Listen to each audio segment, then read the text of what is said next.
So, hello everyone. My name is Yasmin Adel, and today me and my colleague Ayham are going to explain the carbohydrate metabolism. Okay, before we start, I want to congratulate you all for passing the first semester. Biochemistry 2 is a bit different than Biochemistry 1. It requires more memorization, but it's easier to understand it, so you will memorize it easy, okay?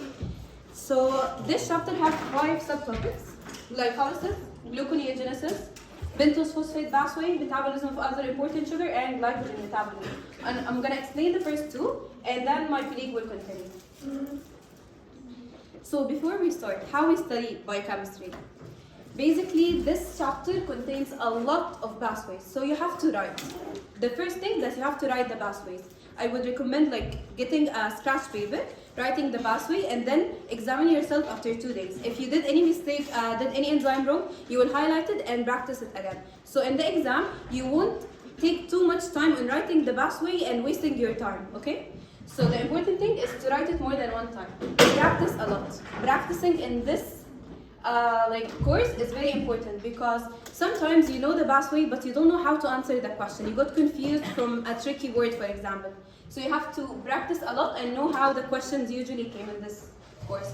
And summarize the important points. This is very important for the final season because when you are in the final, you can't, for example, this chapter is 42 pages in the book. You can't review it all in the exam day or before the exam. So I would really recommend doing a summary, contain all of the important information, and keep it with you. Like for example, last year I did a summary, a book for all of the chapters, all of the important point, enzymes, locations, anything I need for the exam, I would write it here. So in the final, I would just go through my notes, and if there's any important part in the book, I will look at it. So that's basically how you study biochemistry for this chapter. And this chapter starts by talking about metabolism. What is metabolism? Basically, metabolism meaning the breakdown or the build-up of molecule. So if there is a big molecule, we are going to break it down into a smaller ones, and if there is a bigger one, we will just try to break it. So for example, here glycolysis, it's the breakdown of glucose into a smaller molecule. It's called pyruvate, which is a 3-carbon molecule. And for glycogenesis, it's the buildup of glycogen. So we have a lot of glucose molecules, and then we are building up to make glycogen. And then biosynthesis, you will take it in the later chapters. You will know how to synthesize fatty acids, amino acids, and other sugars. So here's the glycogen metabolism and glucose metabolism. Lysis means the breakdown. So here the breakdown of glucose.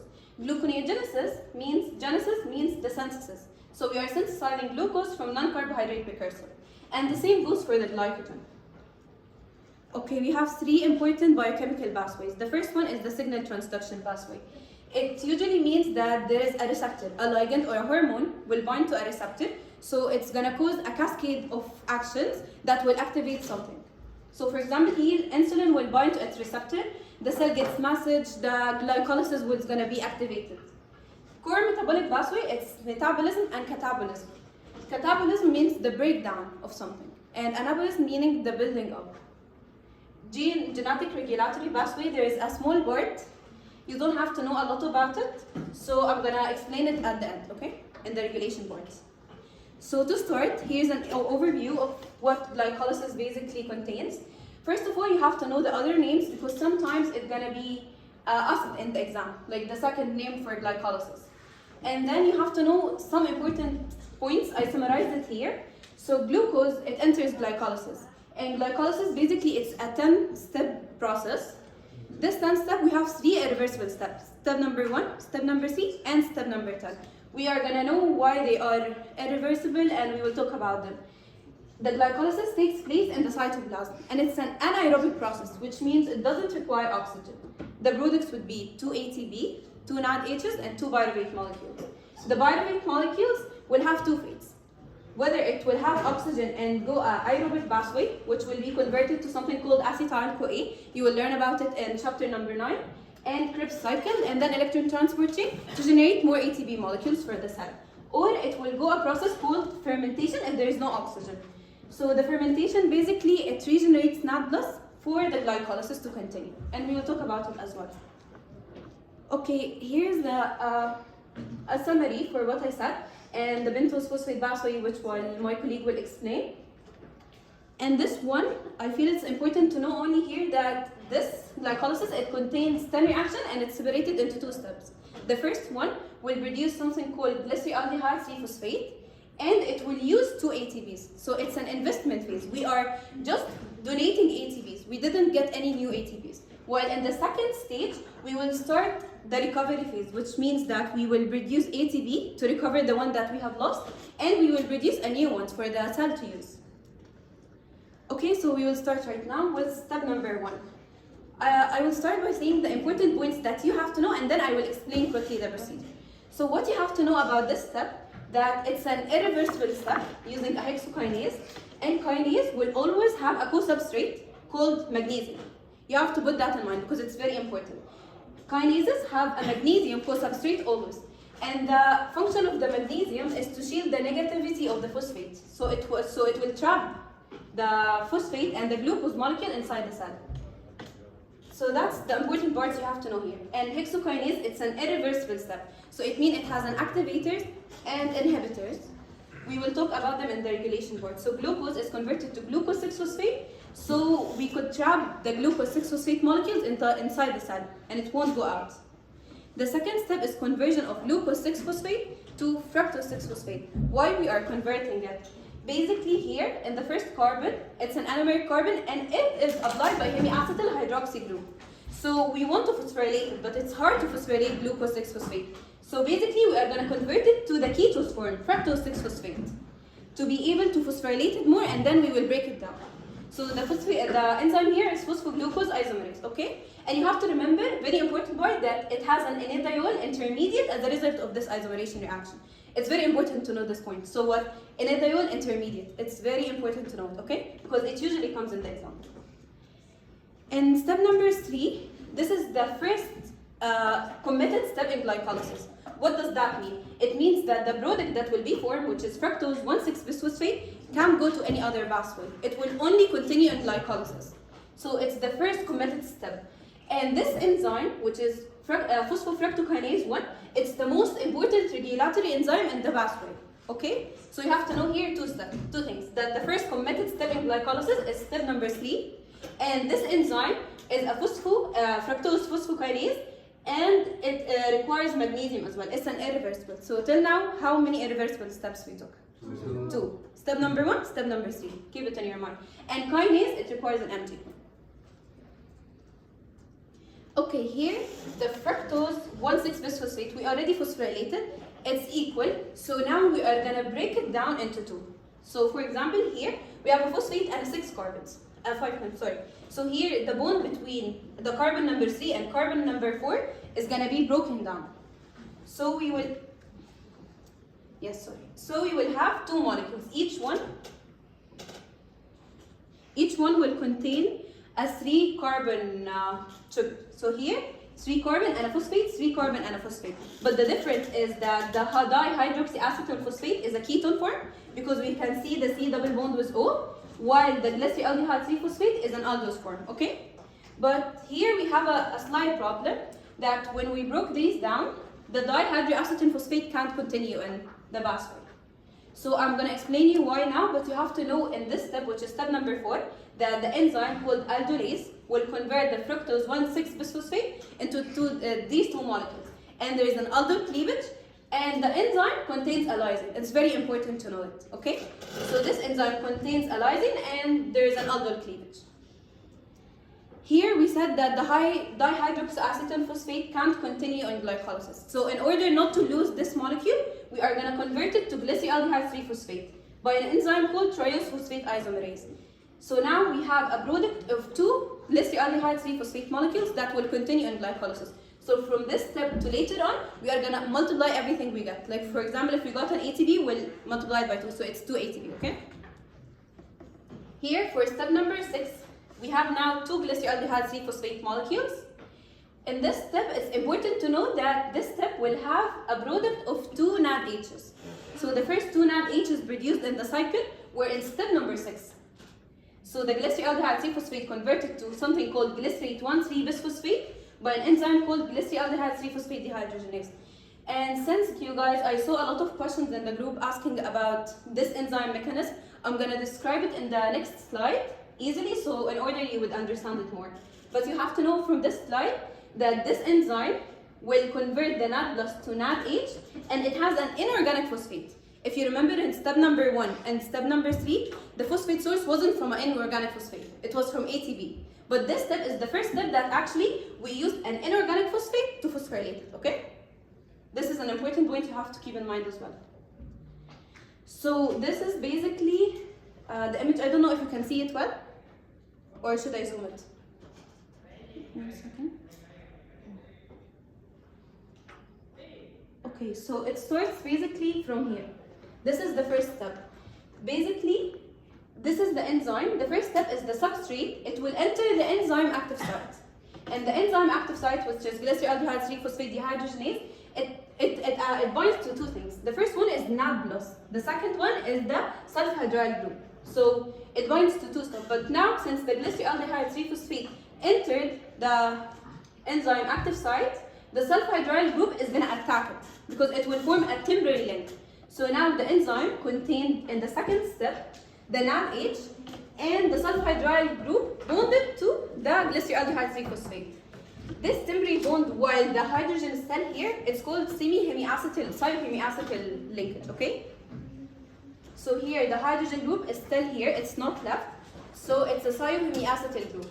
Once this hydrogen group is donated to the NAD+ and forming NADH, this linkage name will change to the thioester, okay? You have to keep in mind that this is thiohemiacetal while the hydrogen is still here, while when the hydrogen is already the NAD is reduced to NADH, it will be called thioester link. The S, C, double bond O. It's a thioester linkage, okay? Now we got the NADH. We don't want it anymore, so we are gonna release it. We will release it as a product, the NADH, and we are gonna add a new NAD+. This NAD+, we will add with it a phosphate. Why we are adding an inorganic phosphate? Basically, I said that the linkage here, which is a thioester link, it's a temporary link. So we want to break it down. How we are gonna break the thioester linkage is by adding the phosphate. This phosphate will attack this bond and break it down. So it will link to the glyceraldehyde 3-phosphate, forming something called glyceraldehyde 1,3-bisphosphate.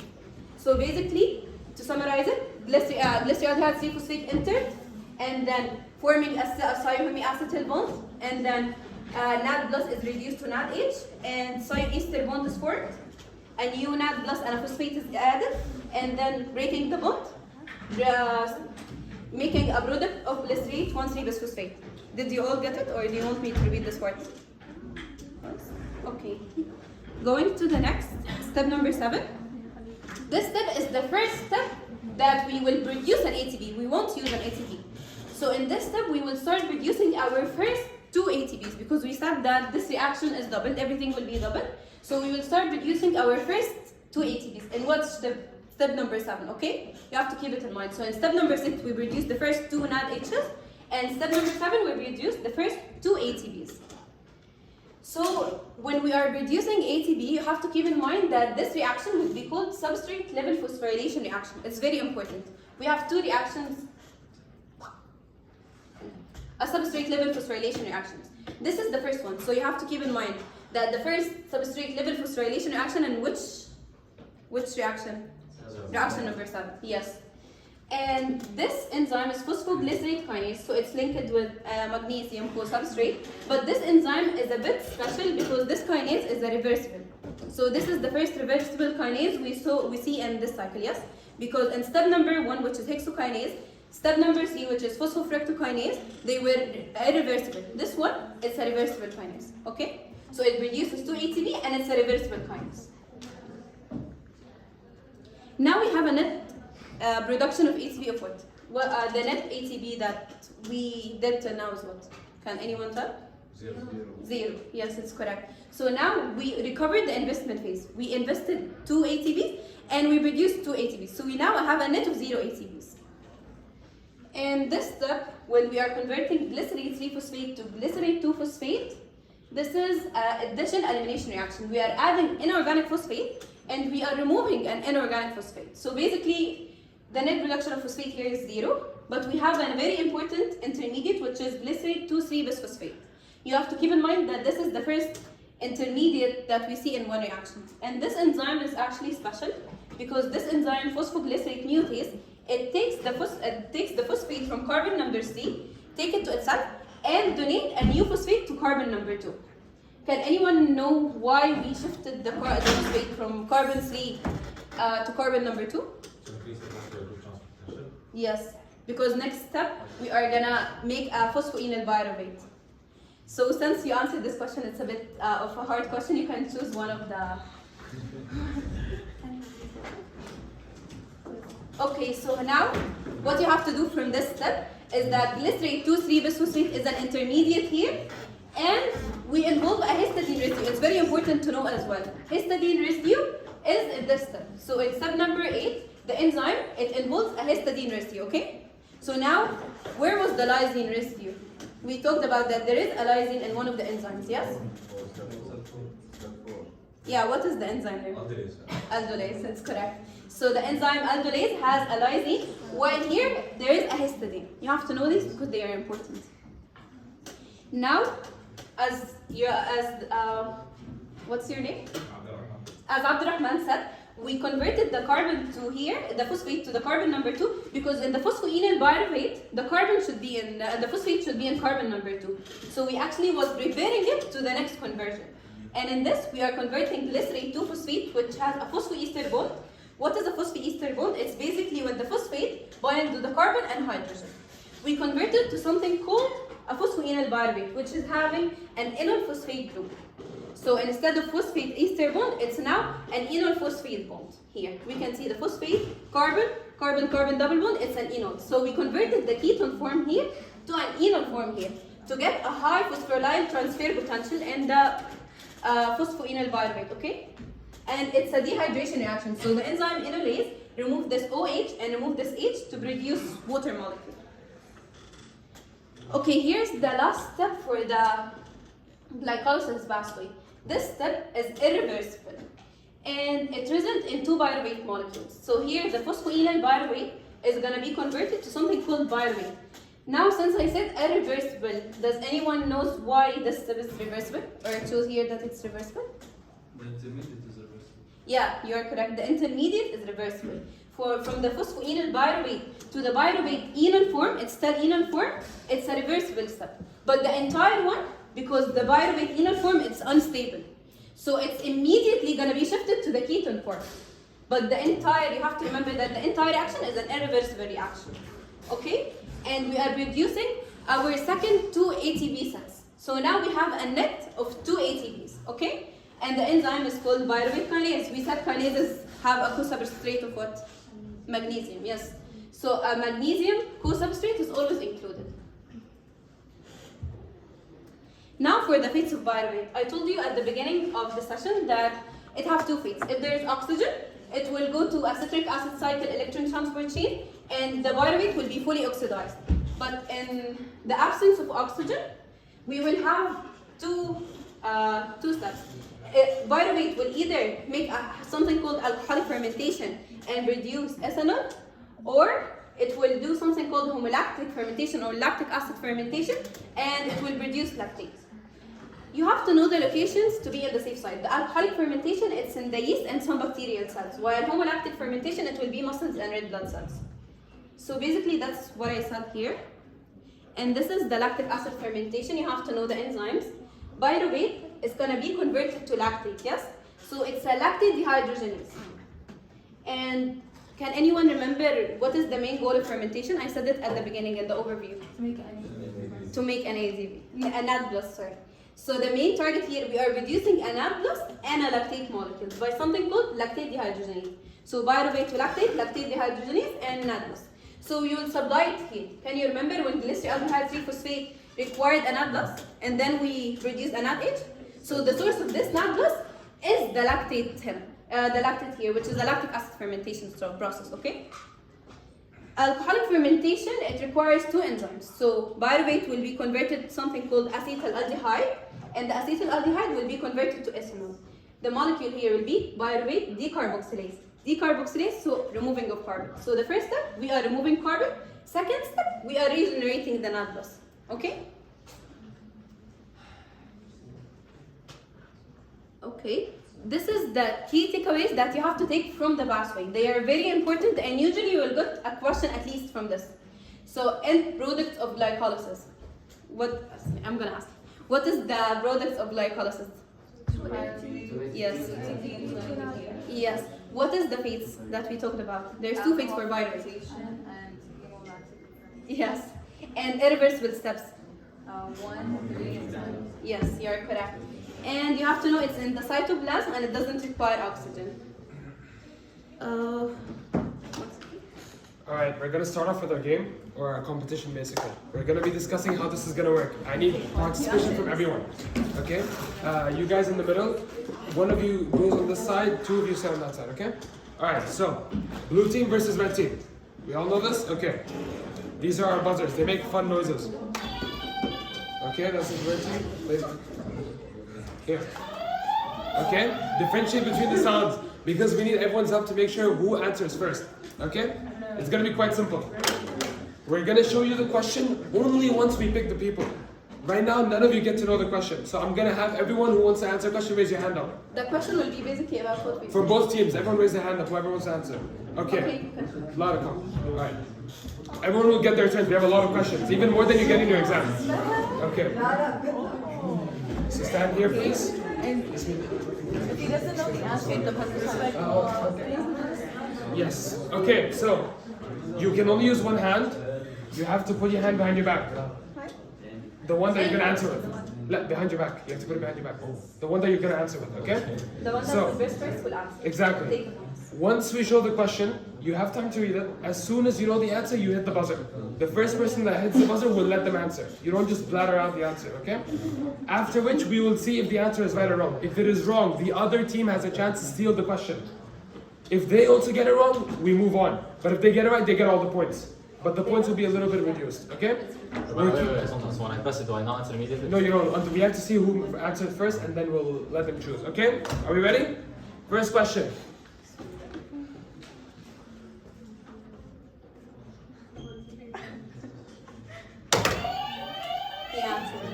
What's your answer? 4. 4? Yeah. No, for it There's no though. 4. From fructose 6 phosphate. From fructose 6. You have a chance to You have a chance to steal for blue team. 2. Is 2 the right answer? No. It's not the right answer. Will you give it to the audience or no? Yeah. They have an answer. Should we get it? Okay. What's the answer? 0. 0. Is it 0? No. It's not 0. It's not. Khalas, that's enough. The first question, guys, come on. Yeah. Guys, it's a bit tricky. It's 1 ATP. Yasmin, explain why. Okay, Yeah, I'm thank gonna you guys. explain it right now. And I didn't think the rest. Okay, guys. So basically here, they said fructose 6-phosphate. We'll call you guys back up. Fructose 6-phosphate is basically... Everyone, please focus. Okay, it's that from fructose 6-phosphate till glycerine 2-phosphate here.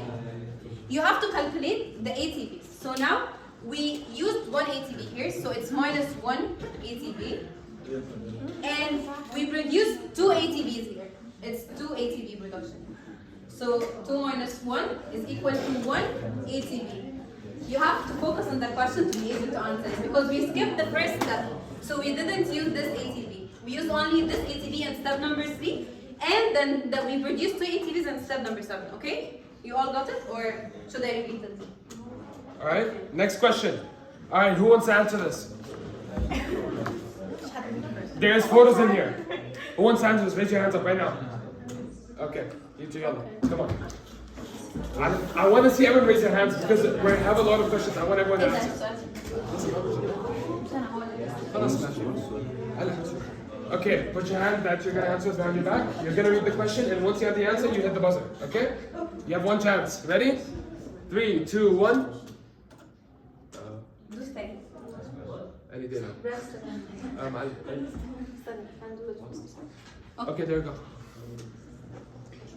What is the product?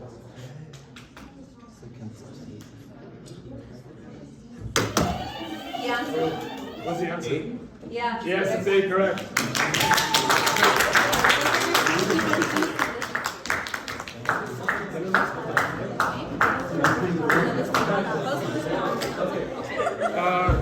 So yeah, you have to know the structures in order to solve this. But he said the product of the second substrate level phosphorylation. we said that we have two substrate level phosphorylation, step number 7 and step number 10. Step number 10 product is pyruvate. So you will start eliminating the other options. Here it's a glucose 6-phosphate, so we are eliminating it. Pentose phosphoenol pyruvate, it's the substrate, not the product. So you have to keep in mind that we asked about the product. So we are eliminating this. Fructose 1,6-phosphate is eliminated as well. So even if you don't know the structure, you would know that the answer here. But you have to know the structure. So the pyruvate is the correct answer. Okay? So, wait, step 7, which step is that? Step 7 is when we started reducing the ATP. Yeah, and step 9 is what? What? The second substrate level. Yeah, the first one is step number 7. And here it's step number 10. He said the second substrate level, not the first one. If I asked about the first substrate level phosphorylation, it would be the step number 7, okay? But here, it's step number 10. So it's the phosphoenol pyruvate to phosphoenol pyruvate to the pyruvate molecule, okay? You got it? Yeah. Okay, Yes, next there's question. another question, yeah. Next question. Raise your hands up. Guys, come on. Someone else from red team. How few volunteers? Girls, come on. You know the answers. Yalla. خلاص ماشي كمل. ليش أنا؟ I guess على فكرة I want everyone to participate عن جد. Okay, تفضلوا. Alright. Hands behind your back. You ready? Okay, here's the question.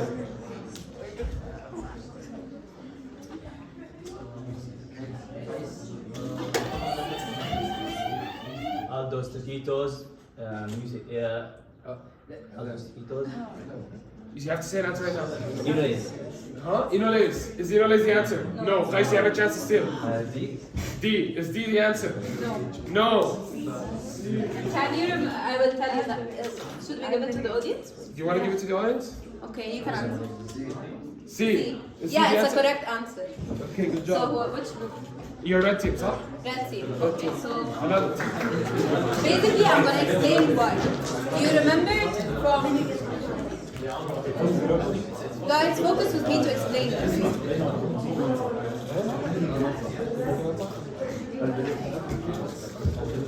So here we start from glucose 6-phosphate. It was an aldose to fructose 6-phosphate, which is a ketose. So from aldose to ketose, glucose 6-phosphate to fructose 6-phosphate, the enzyme was phosphohexose isomerase, because hexose for both glucose and fructose. And isomerase basically means the shifting from an aldose to ketose or from ketose to aldose. Okay? Do you have any question, anything regarding this question? The enzyme name is not hexose. Yeah. Glucose, it's the same as hexose. Sometimes in the exam they would change they would modify the question, okay? We also had our concerns when during the exams we'd ask the doctors. Yeah, they sometimes wouldn't doctors do do anything about change the naming, so you'd find it weird. But hexose is for both the glucose and the fructose. it. Either way, you can eliminate all of your options. So that's sometimes something you have to do. Yeah, and sometimes doctors really do change the names. Okay, next question. Raise your hands up whoever wants to answer. Girls, yalla. I Come need on. someone. Tara, it's fine. We're gonna do this alone. It's okay if you did a mistake. We're here to learn. You have to know how the questions came in the exam. Yalla, yalla. Why are we scared, guys? This is completely fine. You just hit the buzzer and you answer. تفضل. Guys, we're still at 8.1. We have so many questions. If we're gonna keep this up, that's not gonna work. We have a lot of prizes. Yalla, wallah, tafadali. Good job.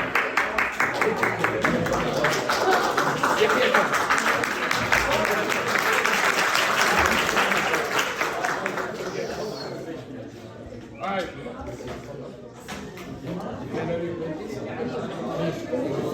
Okay.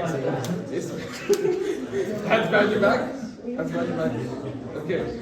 Alright, ready for Guys, the question? concentrate before answering the question. Okay, this might be a tricky question. Yeah, you have to read the question. Alright, 3, 2, 1, here's the question.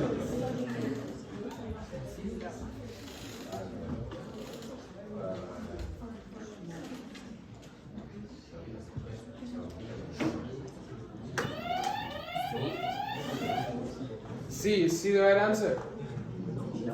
No? Okay, Yahya. You don't have... You can skip C. Can I try again? Well, he has to say something. Can you say yes? If you don't want to answer. If no one answers, she gets a chance. Yeah. Okay, B. B. You get the chance. Start incorrect. Okay. Yes, it's It's D. D.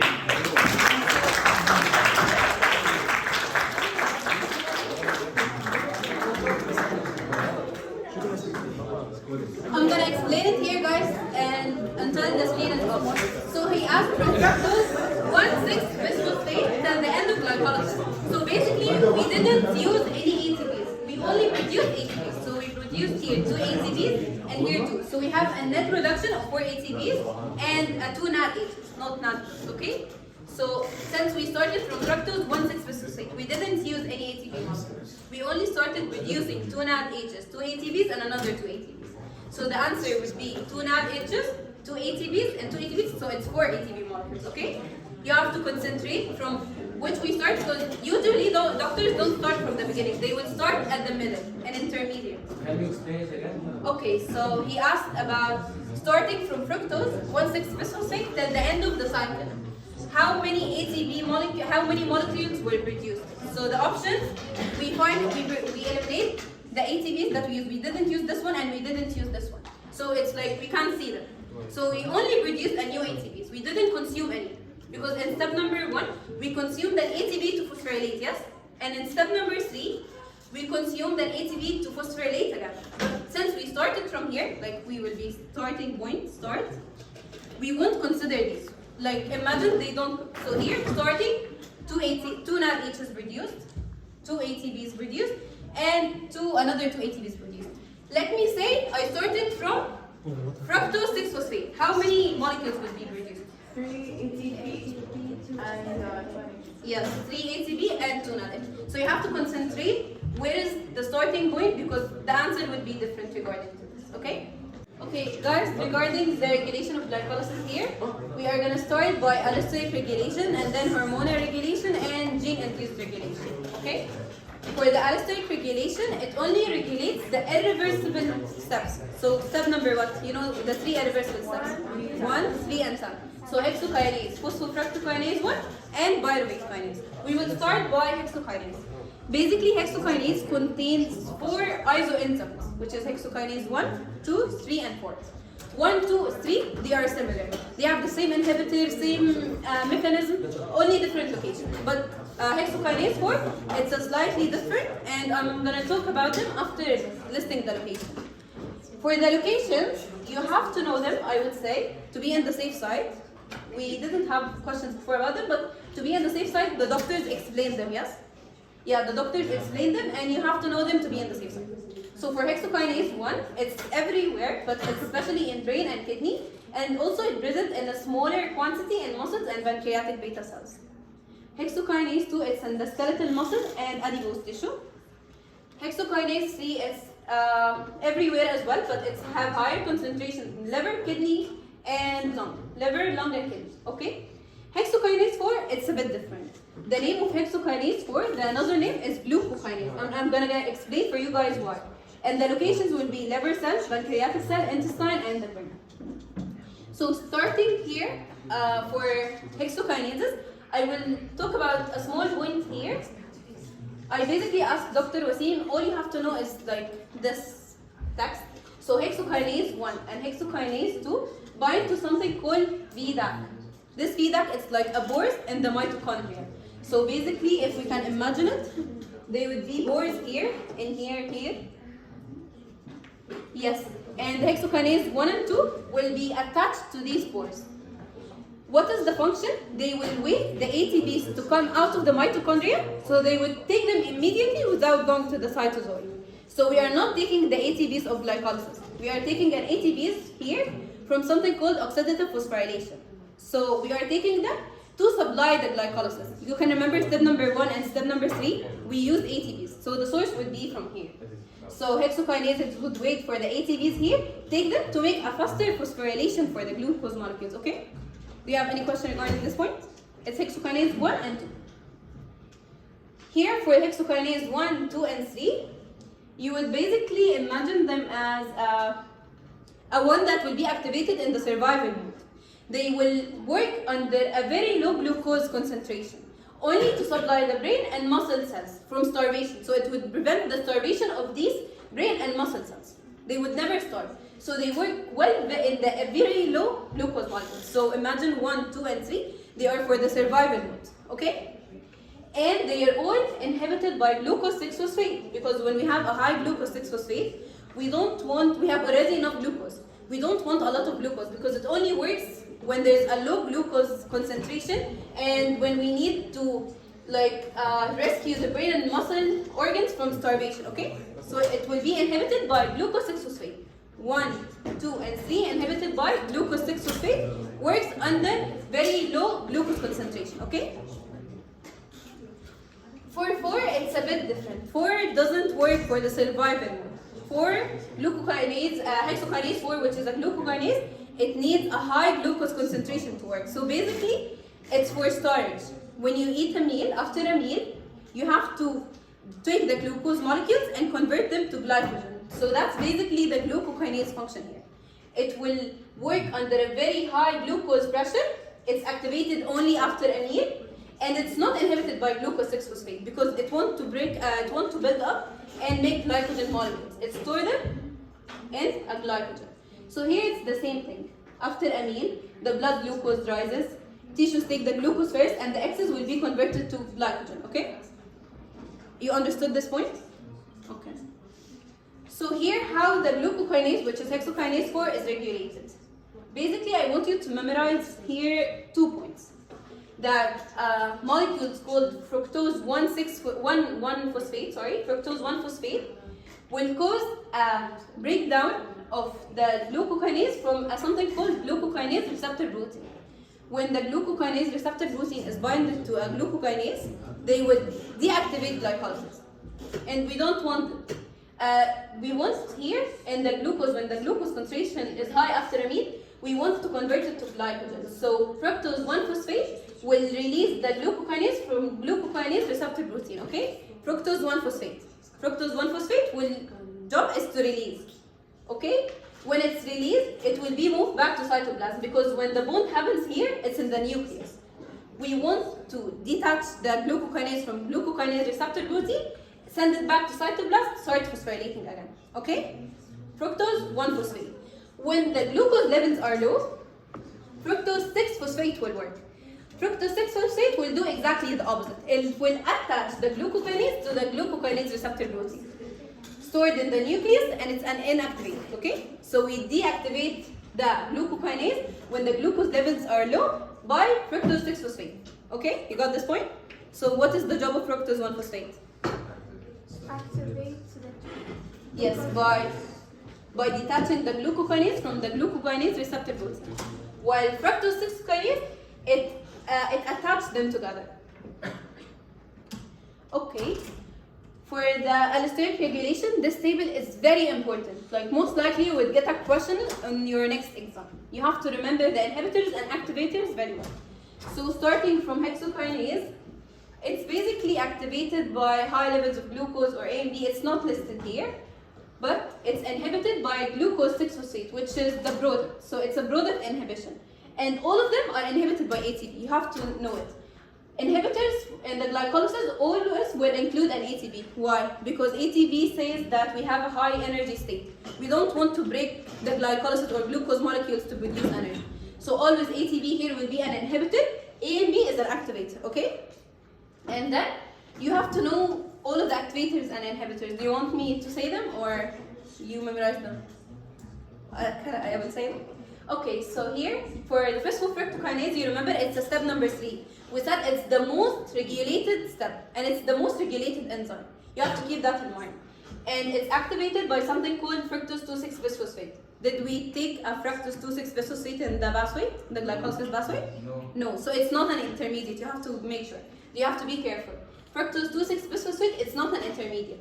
It's just a helper that will activate the phosphofructokinase 1. And it's inhibited by something called citrate, phosphoenol pyruvate, and ATP, okay? For the pyruvate kinase, it's activated by fructose 1,6-bisphosphate. Did we take this in the pathway? Yes, so fructose 1,6-bisphosphate was an intermediate in the pathway. but fructose 2,6-bisphosphate wasn't an intermediate. And this pyruvate kinase, when it's activated by fructose 1,6-bisphosphate, it provides something called a feed-forward mechanism. You have to remember it, it's very important to know it. So a feed-forward mechanism is provided when a pyruvate kinase is activated by fructose 1,6-bisphosphate, okay? Inhibited by acetyl-CoA, ACB, alanine, and long-chain fatty acids. So it's 4. Acetyl-CoA, ACB, alanine, and long-chain fatty acids. This is an important diagram, you have to know it, but it basically tells you why we have a fructose 2,6-bisphosphate. So I'm gonna tell you the first important points, and then I'm gonna describe it. Here, the main layer in this image is the phosphofructokinase 2. Was the phosphofructokinase 2 an enzyme in the glycolysis pathway? It wasn't. Make sure phosphofructokinase 2 wasn't a part of the glycolysis pathway. It was phosphofructokinase 1 in step number 3. So what is the function of phosphofructokinase 2? Basically, its function is to turn fructose to fructose 2,6-bisphosphate to activate BFK1. So it's only a helper enzyme to activate the phosphofructokinase, but from the fructose 2,6-bisphosphate. So fructose 6-phosphate will be converted to fructose 2,6-bisphosphate for the only activation of phosphofructokinase 1, okay? You understand this point?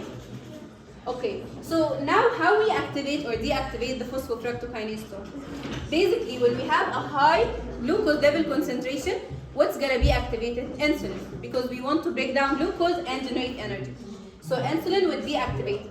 Insulin will activate a new molecule, a new enzyme called BBB.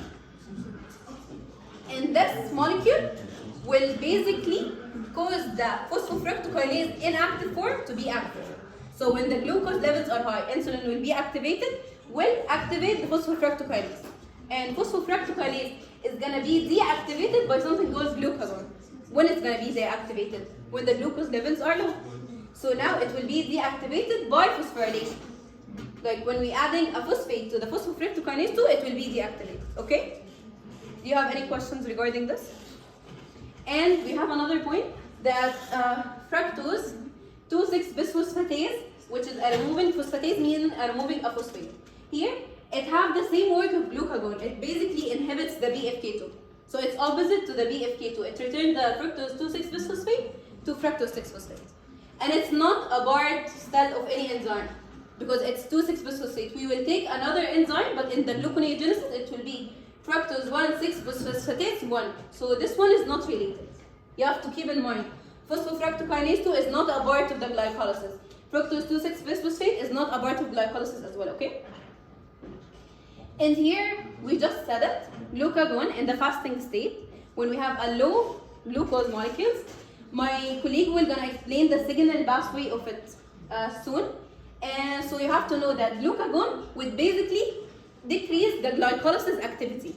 And therefore, all of the enzymes and intermediates would be decreased as well.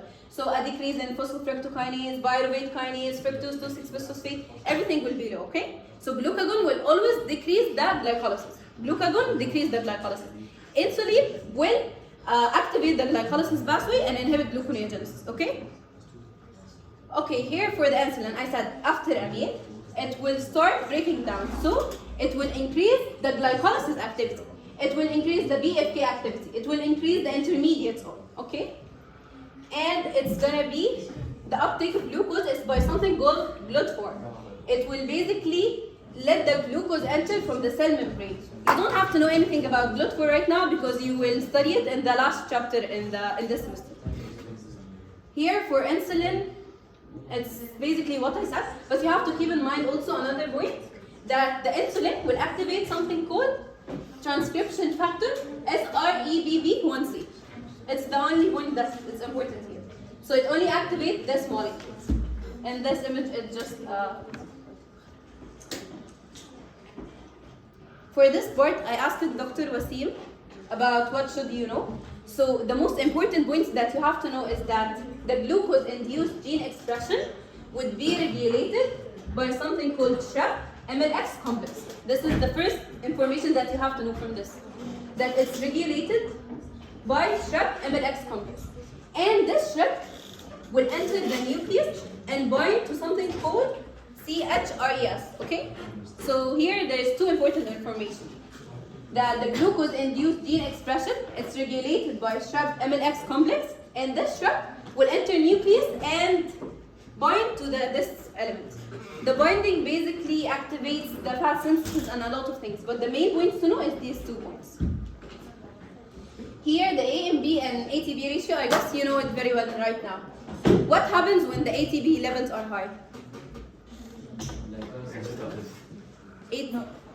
For the ATP levels is high, glycolysis stops.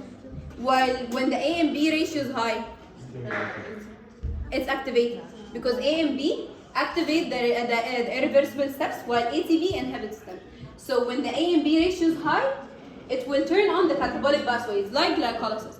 When the A and B ratio is low, it will turn them off. Okay. Next round of questions. Okay. So you guys understand how it works now, yeah? We're gonna keep this. It's not going back.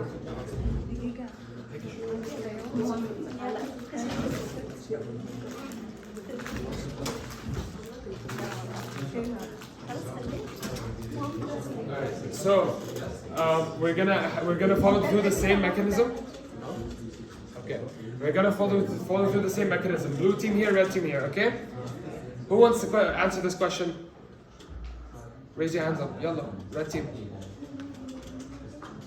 Come on. I didn't need the question. Huh? I didn't need this question. This is a new question now. You want to answer? Okay. Blue team. Guys, come on. Okay. We're gonna go faster from here on because we don't have much time left, but we're gonna try to manage everything. Okay? Let's go. Okay. Hands behind your back. Okay. Are we ready? Yalla. 3, 2, 1.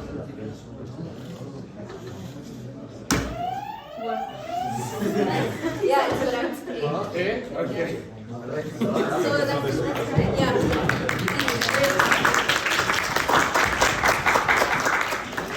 So fructose 2,6-bisphosphate, we said it activates BFK1, it promotes glycolysis, and inhibits gluconeogenesis. Does anyone have a concern or issue regarding this question? But didn't understand it?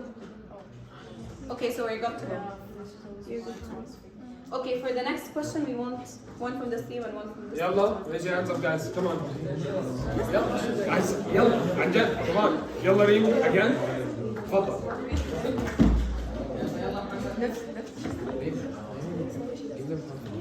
Guys, Okay, hands behind your back. Okay, 3, 2, 1.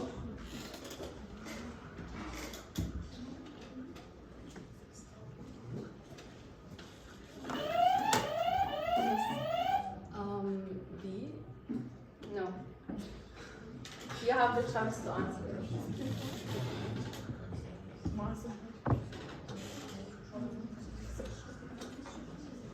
C? Yeah, it's correct. Let's go, good team. So here, if you can remember for the enzyme, glyceraldehyde 3-phosphate dehydrogenase, I told you that you have to remember that it has a histidine molecule. So the histidine molecule will be responsible for all of the work for this enzyme. So basically, when the histidine is replaced with anything, like for example, any molecule, it shouldn't be alanine.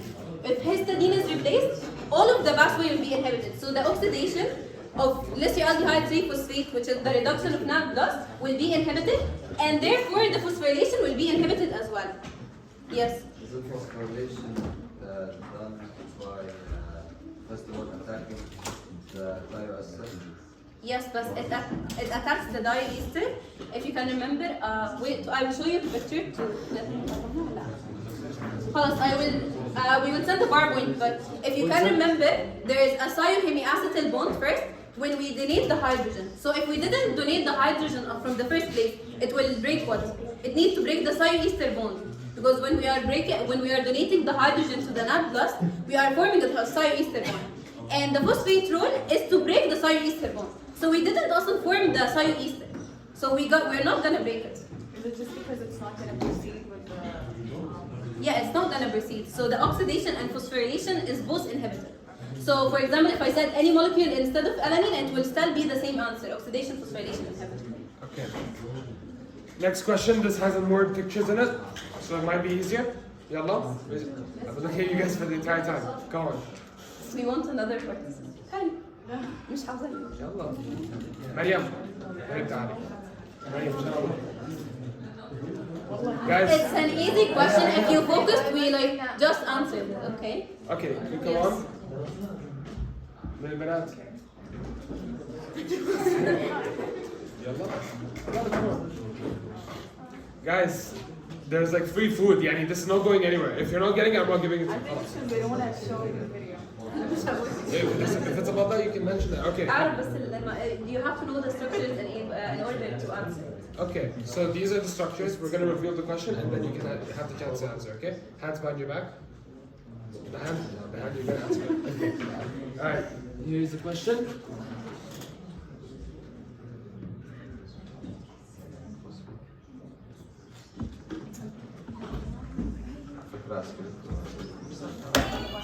Yes. No.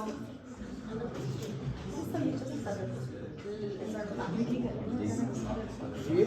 No. It's not D. Can we? Does anyone Give in it the to the crowd know? audience? Yes? Is it C? Yeah, it is. It's C. Good job, blue team. Guys, you can remember when we said the step that involved an inorganic phosphate? We said step number 1 and step number 3, the phosphate source was from ATP. So here the phosphate source is ATP. While here, which is the glyceraldehyde, the glycerate 1,3 bisphosphate, the source actually was from the inorganic phosphate. You remember? The enzyme glyceraldehyde 3-phosphate dehydrogenase. And we used an inorganic phosphate in the cycle. So the source here for the phosphate was an inorganic one. Okay? You have to know them because sometimes they do ask about this. Okay, for gluconeogenesis, it's basically a kind of the reverse of glycolysis, but there is 3 steps we are gonna change. The irreversible steps we are gonna bypass them. So you have to know the major precursors when we go over the lactate, pyruvate, glycerol, and amino acids. And the role for gluconeogenesis is to maintain the blood glucose in the fasting state and the vigorous exercise. Okay, so the first step here, since it's a phosphoenol pyruvate, it actually requires 2 enzymes. So you have to keep in mind that the first step, it has 2 parts. Step number 1, or part number 1, is the conversion of pyruvate to something called oxaloacetate. And this step occurs in mitochondria. You have to keep that in mind. This step, which is the pyruvate to oxaloacetate, it happens in the mitochondria. And it has an important cofactor, which is a biotin. So this is the first cofactor we have. We have this co-substrate, which is magnesium kinase. This is the cofactor, which is biotin. It's with the enzyme pyruvate carboxylase. Okay? So biotin is with pyruvate carboxylase. So carboxylase is the addition of carbon. Carboxylase. Decarboxylase is the removing carbon. So pyruvate carboxylase, we are adding a carbon, and we are using the first ATP molecules. And now, you know how many pyruvate molecules is required to convert the pyruvate to glucose? 2. So everything here will be doubled as well. So we are using 2 ATP molecules and forming them to ATP. So here, the first 2 ATP molecules that we used. Second, the conversion of oxaloacetate to the phosphoenol pyruvate by an enzyme called BEP carboxykinase. From the enzyme carboxykinase, what we are doing? Can anyone tell? Carboxykinase. I think carboxylase. No, you're adding phosphate. Yes, adding phosphate You're also adding. and adding carbon. So we are adding carbon dioxide and phosphate. Carboxykinase. To make it easier for yourself, you have to understand the enzyme names. So if it's a carboxylase, we are adding a CO2. If it's a decarboxylase, we are removing them. It's removing Now carbon. it's so it's my fault. I'm sorry. So here, carboxykinase, we are removing a phosphate, and we are removing a carbon dioxide, and we are adding GTPs. Did we use GTP in any of the pathways we talked about till now? No. So this is the first GTP we use. You have to make sure the source of GTP. Sometimes they will ask you the net energy produced. You will add the ATPs and GTPs. But sometimes they will ask you how many ATPs is produced. So you don't have to consider the GTPs unless in the exam they stated otherwise. Okay? Sometimes if they want you to calculate the GTP, they are gonna inform you that consider GTP as ATPs as well. So in the exam it will show you. If it didn't ask, don't consider. For here, we are using 2 GTB molecules. So till now, we used how many energy molecules? 4. 2 ATPs and 2 GTBs. So we are converting oxaloacetate to phosphoenol pyruvate. We are decarboxylating and phosphorylating. This step occurs in mitochondria and cytoplasm. The previous step occurred in what? Mitochondria only. This step is in mitochondria and cytoplasm. You have to remember the names because sometimes the doctors would remove it and give you the entire cycle and will ask you it occurs where. So you have to know when it's cytoplasm, when it's mitochondria, and when it's phospho. Yasmin, it can go back. It's called PEP carboxykinase because you're adding CO2 to the PEP, which is the product. So what you mentioned is correct. Everything carboxykinase is adding CO2, but we're moving here because we're going in the other direction. Yeah, yes. So you have as my colleague said, here it's you want to explain it to them? No, it's okay. Sometimes you have enzymes that are named according to the reaction going backward. Yes. So here it's called PEP carboxykinase, which is adding CO2 to the PEP. So the name is actually like Reversed. Reversed. Yeah. Because here we are starting from the last step, which is pyruvate, to the glucose. So we are reversing everything in glycolysis. Thank you, Malak. And here you have to know that sometimes the conversion of oxaloacetate to phosphoenol pyruvate won't be available because some cells they lack the mitochondrial BEP carboxykinase, and we said that the previous step, it happened in mitochondria and cytoplasm. So when a cell lacks the mitochondrial BEP carboxykinase, it can't be shifted. So basically, we do something called a malate shuttle. So here, the oxaloacetate will use an enzyme called malate dehydrogenase. This malate dehydrogenase have 2 forms, mitochondria and cytoplasm. Basically, just to make it enter in the cytoplasm. So we were converting to malate, and this malate will be able to enter the cytoplasm and start the cycle again. And here's just the image of pyruvate going to oxaloacetate pyruvate carboxylase. See here, we are carboxylating, and then BEP carboxykinase, and we are reaching the phosphoenol pyruvate. So this 2 parts was only for one step, conversion of pyruvate to phosphoenol pyruvate, okay? Now for the second one, which is conversion of fructose 1,6-bisphosphate to fructose 6-phosphate. Can you remember it was which step in glycolysis? Step number 3, yes. So because step number 3 was irreversible, we have to bypass it. So that's how we bypass it. Fructose 1,6-bisphosphate is converted to fructose 6-phosphate by a fructose 1,6-bisphosphatase. This is the one I was talking about, FBBase 1. You can remember we used FBBase, which is fructose 2,6-bisphosphatase, where in the BFK regulation. You remember BFK2. But now it's 1. You have to remember if it's 1 or 2. Because in the exam sometimes they will appear the fructose 1,6-bisphosphatase 1 and 2. So you have to remember that 1 is used in the gluconeogenesis. And it's an irreversible enzyme. So. And you have to know as well how many inorganic phosphate is released. So now we release 2 inorganic phosphates. Okay? So they are the first 2 inorganic phosphate released. Here, 1 second. Okay. And here, it based. Yeah. Here, the formation, which is the last step, because in glycolysis we converted glucose to glucose 6-phosphate. So gluconeogenesis, the glucose 6-phosphate to glucose by enzyme called glucose 6-phosphatase. Phosphatase is removing of a phosphate. So you can think about it. We will convert the glucose 6-phosphate to glucose. So what we are doing? We are removing a phosphate. So the enzyme is glucose 6-phosphatase. Phosphatase means removing of a phosphate. So here we have a 2 inorganic phosphates as well that is removed or released. And it occurs in 3 places. You have to know the places as well. They are important. Liver, kidney, and intestinal interior sites. You have to remember the spaces. So the first one was mitochondria, and then mitochondria and cytoplasm. And then in this 3, it's a liver, kidney, and intestinal interior sites.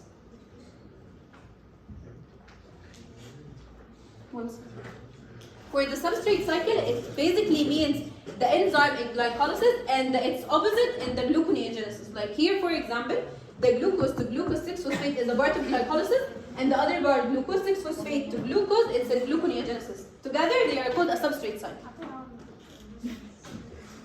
And this is only, it shows you that we use 6 high energy phosphate bonds, which are at the first step, 2 ATPs, and then 2 GTPs. And from glycerate 3-phosphate to glycerate 1,3-bisphosphate, we used 2 as well, but it wasn't an irreversible step.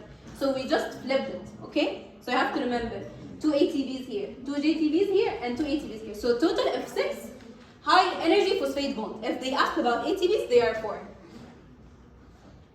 Okay, questions time. We want someone from this team and someone from this team. Yes.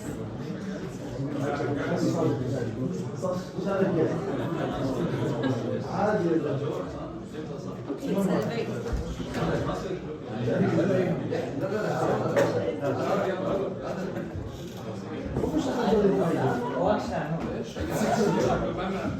It's an easy one.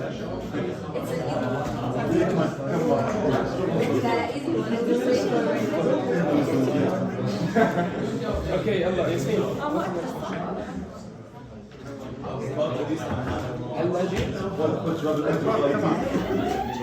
Yes.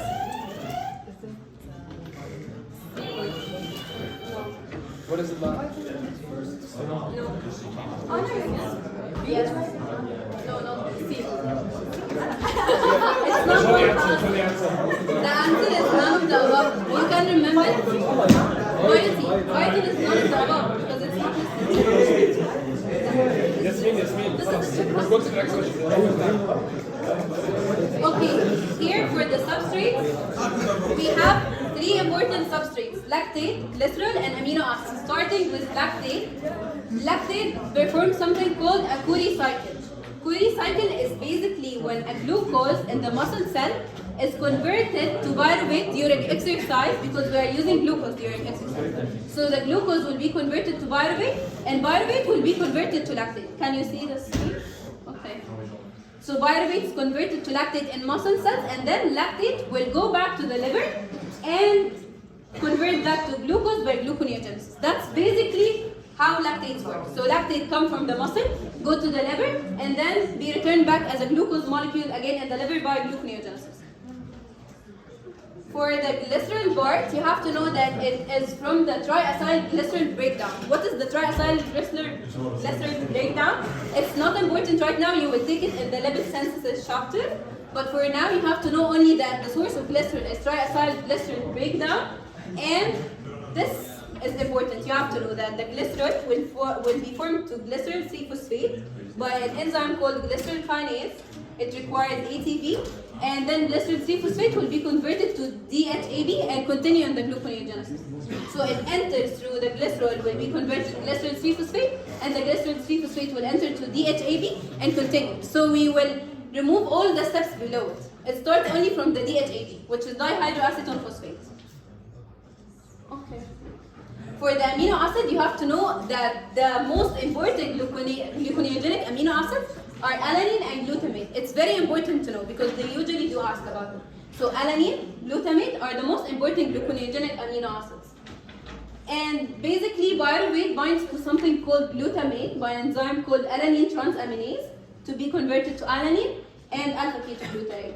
Alanine will go back to the liver and convert to glucose, while alpha-ketoglutarate will stay and another one in the liver will be. I will explain it in the image and then come back. So here, in the muscles, glucose converted to pyruvate. Pyruvate is linked with glutamate, enzyme called alanine transaminase will convert the pyruvate and glutamate to alanine and alpha-ketoglutarate. The alanine will travel back to the liver, convert with a new alpha-ketoglutarate to form something called glutamate and pyruvate. Pyruvate will be converted to glucose by gluconeogenesis, while glutamate will go into something called urea cycle to release urea, okay? The function of releasing the urea is to maintain the amino acid balance. So usually alanine carries this nitrogen to be converted to the urea later on. And this is the functions, you have to know the functions for the glucose-alanine cycle, recycle carbon skeleton, and transport the toxic nitrogen to be converted to the urea and maintain blood glucose during exercise because it's reconverted to glucose molecules again. This part is very important. I would say that you have to remember every part. It shows you here the glucose activators, inhibitors, the phosphofructokinase 1, the activators and inhibitors, and then the opposite one in gluconeogenesis, the activators and inhibitors. Basically, they are the opposite. Like for glycolysis, we said that the fructose 2,6-bisphosphate A and B is activators. So there would be an inhibitors here in the gluconeogenesis. Okay, you got the idea? So we are reversing the activators and inhibitors. Here, it's basically the same. Insulin increase glycolysis, decrease gluconeogenesis, while glucagon do the exact opposite, increase gluconeogenesis and decrease the glycolysis. High A and B would activate what?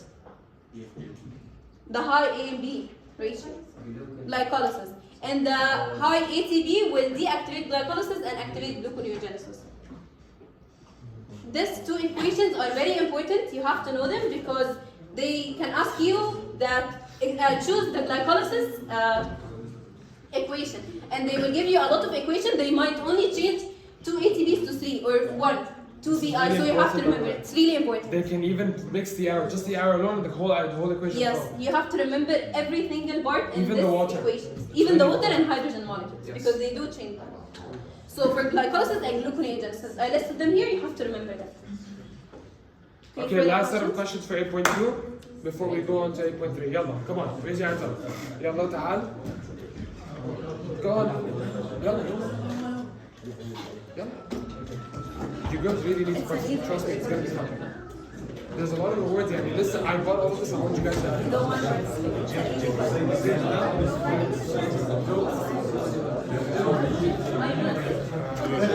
Hands back. You're in the buttons. You ready? Okay. Here we go. Guys, can we keep it quiet, please? Alright, ready? 3, 2, 1.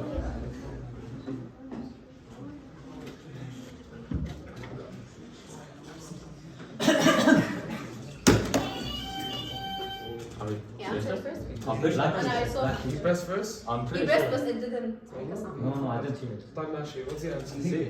C. C, It's right? correct, yes. You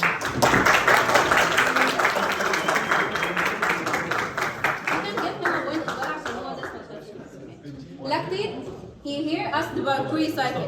Curie cycle was for what molecule? It was for lactate. So the lactate function is only going to from skeletal muscle to lever to gluconeogenesis. You remember? The Curie cycle was for the lactate molecule. Okay. But there's no. Okay. Thank you so much, Yasmin.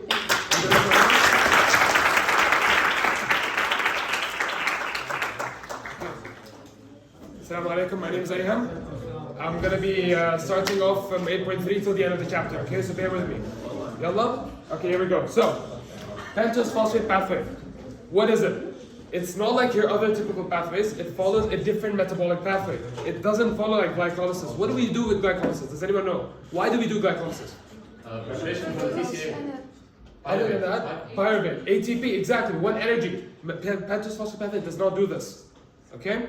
Now, other than that, do we know, does anyone here know what the major products are for pentose phosphate? Yes, Maya? Okay, and? Perfect. Okay, so we have NADPH and ribose 5-phosphate. Alright, so, like we said, the main products of the pentose phosphate pathway are NADPH and ribose 5-phosphate. NADPH is a very strong reducing agent, while ribose 5-phosphate is used for nucleotide synthesis, so DNA, RNA, all that kinds of stuff, okay? And it takes place in the cytoplasm in 2 phases, in the oxidative phase and the non-oxidative phase, so we'll get into those. We'll continue now. I'll try to finish as fast as I can. I think the best thing to do right now is to skip the questions, but I'll send them all for you to solve as a good document, where then I will send the answers afterwards so you guys can practice, because we want the whole point of the session for all of you to practice, okay? That's what this shows. Okay. Now, we're going to go into the oxidative pathway. Why is it called oxidative? It has to mean that something gets oxidized for that to make sense, right? The oxidative pathway starts off with a common intermediate that we know in glycolysis, glucose 6-phosphate. But it's very highly used in red blood cells and hepatocytes, but it's absent in muscles. Why? We said NADPH is produced, right? NADPH is used in what? Lipid biosynthesis. Do we have fats in our muscles? Yes. Yes. Do we make fats in our muscles? No, right? So we wouldn't need it. As a result, we only have them in red blood cells and hepatocytes, or the liver cells, basically, okay? Alright, so, Hamza, can you come down? Yes. Okay. We have an I have a demonstration here, so we can explain reducing and oxidizing agents. This is important because you'll learn about this in chapter 10, which will come for your midterm, which is really important.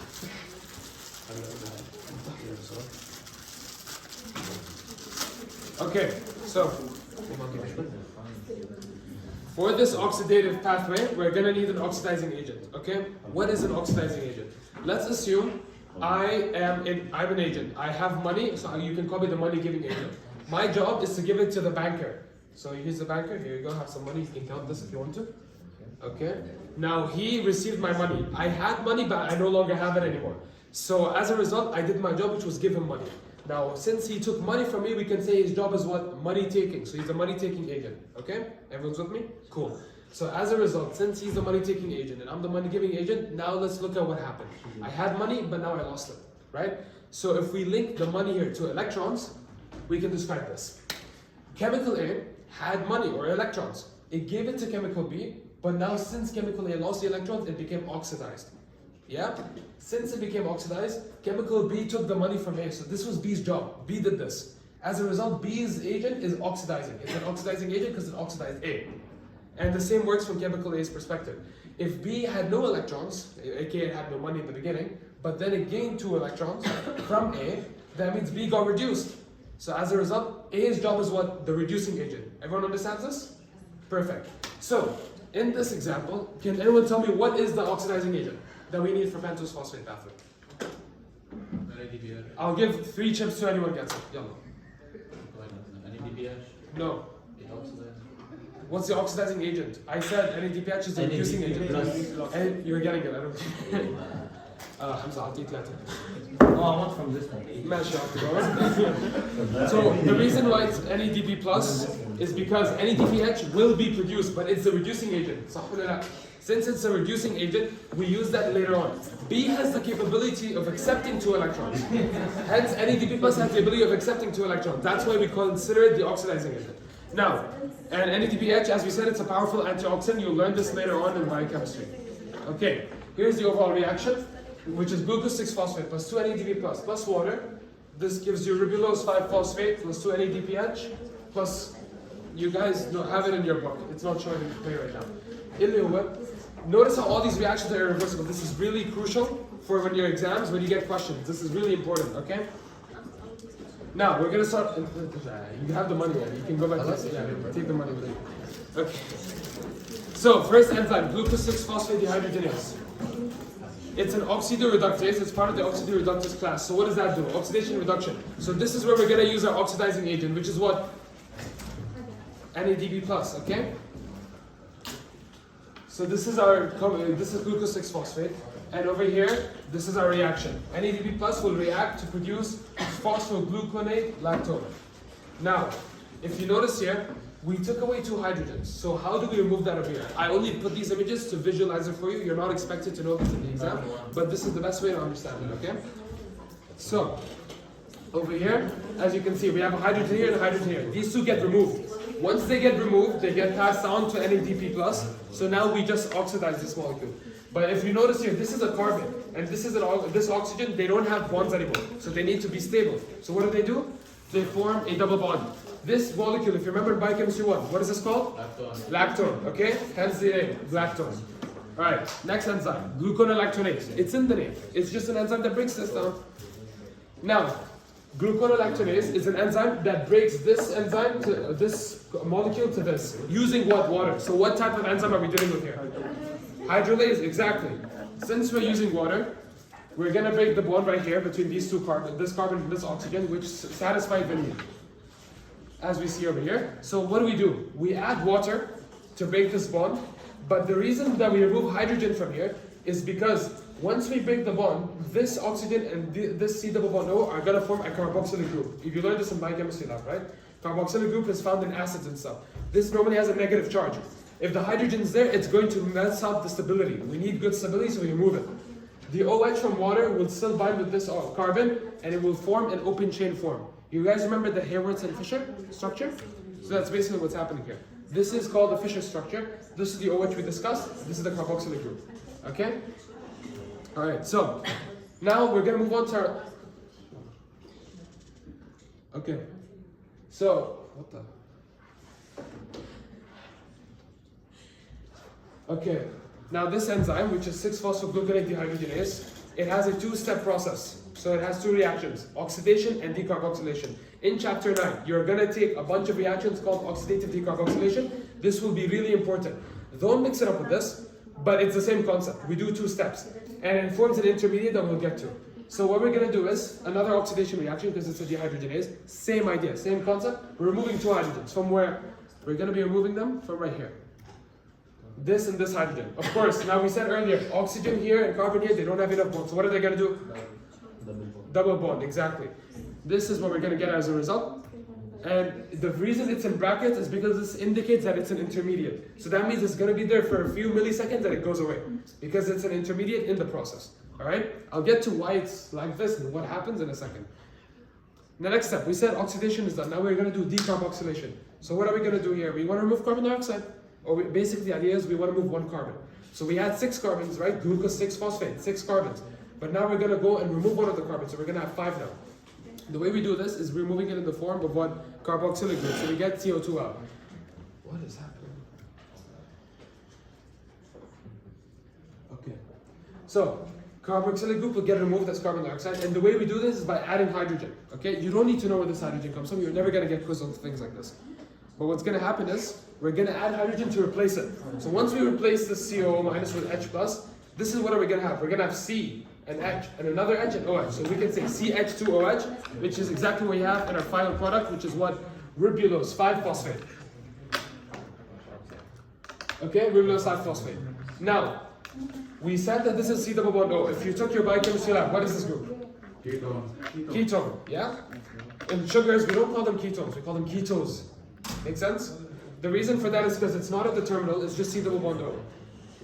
Now, since this is a ketose, and we know that it's a ketose by looking at the name. If the name ends with LOSE, it has the letter L in it, that's how you know it's guaranteed a ketose. However, there are some sugars that just end with O's, like ribose. Those can either be an aldose or a ketose. Most of the time, it's aldose. So this is a rule of thumb you should keep in your mind, especially for this part, okay? Now, non-oxidative pathway. We're gonna move fast here because the next parts are gonna be a lot easier.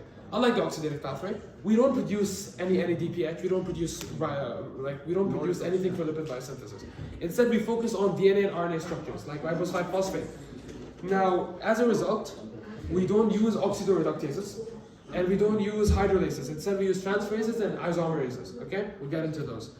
This pathway produces 3 important intermediates: ribose 5-phosphate, which we discussed, and then these two. These two, we've seen them before. Our colleague Yasmin here just explained them. They're in the glycolytic pathway. Hence, we can redirect back to the glycolytic pathway so we can produce more energy. Okay? And I'm going to discuss this point later about what do we do if we need more NADPH later on. Okay? Okay.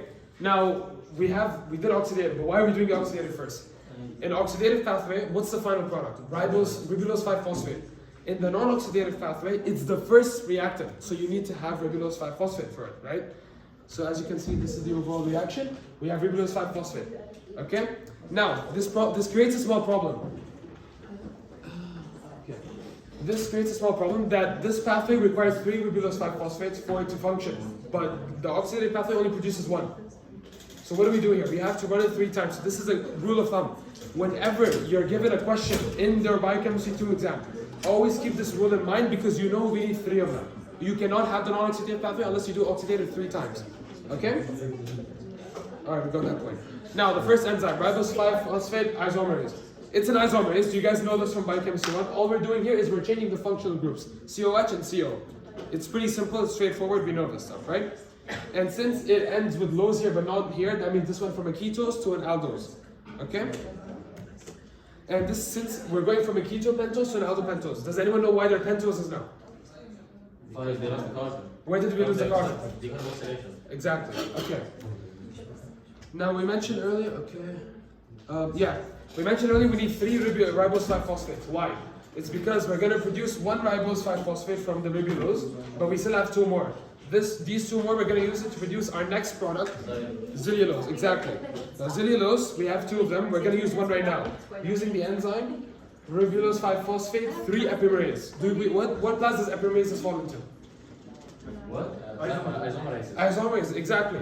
But why number 3 specifically? What does that mean? At the third carbon, you switch. Exactly. So the orientation here is changing, not the functional group. Yet the chemical formula stays the same. So if we count carbon, hydrogen, oxygen is exactly the same. So that's what we're doing here. And you can notice that right here.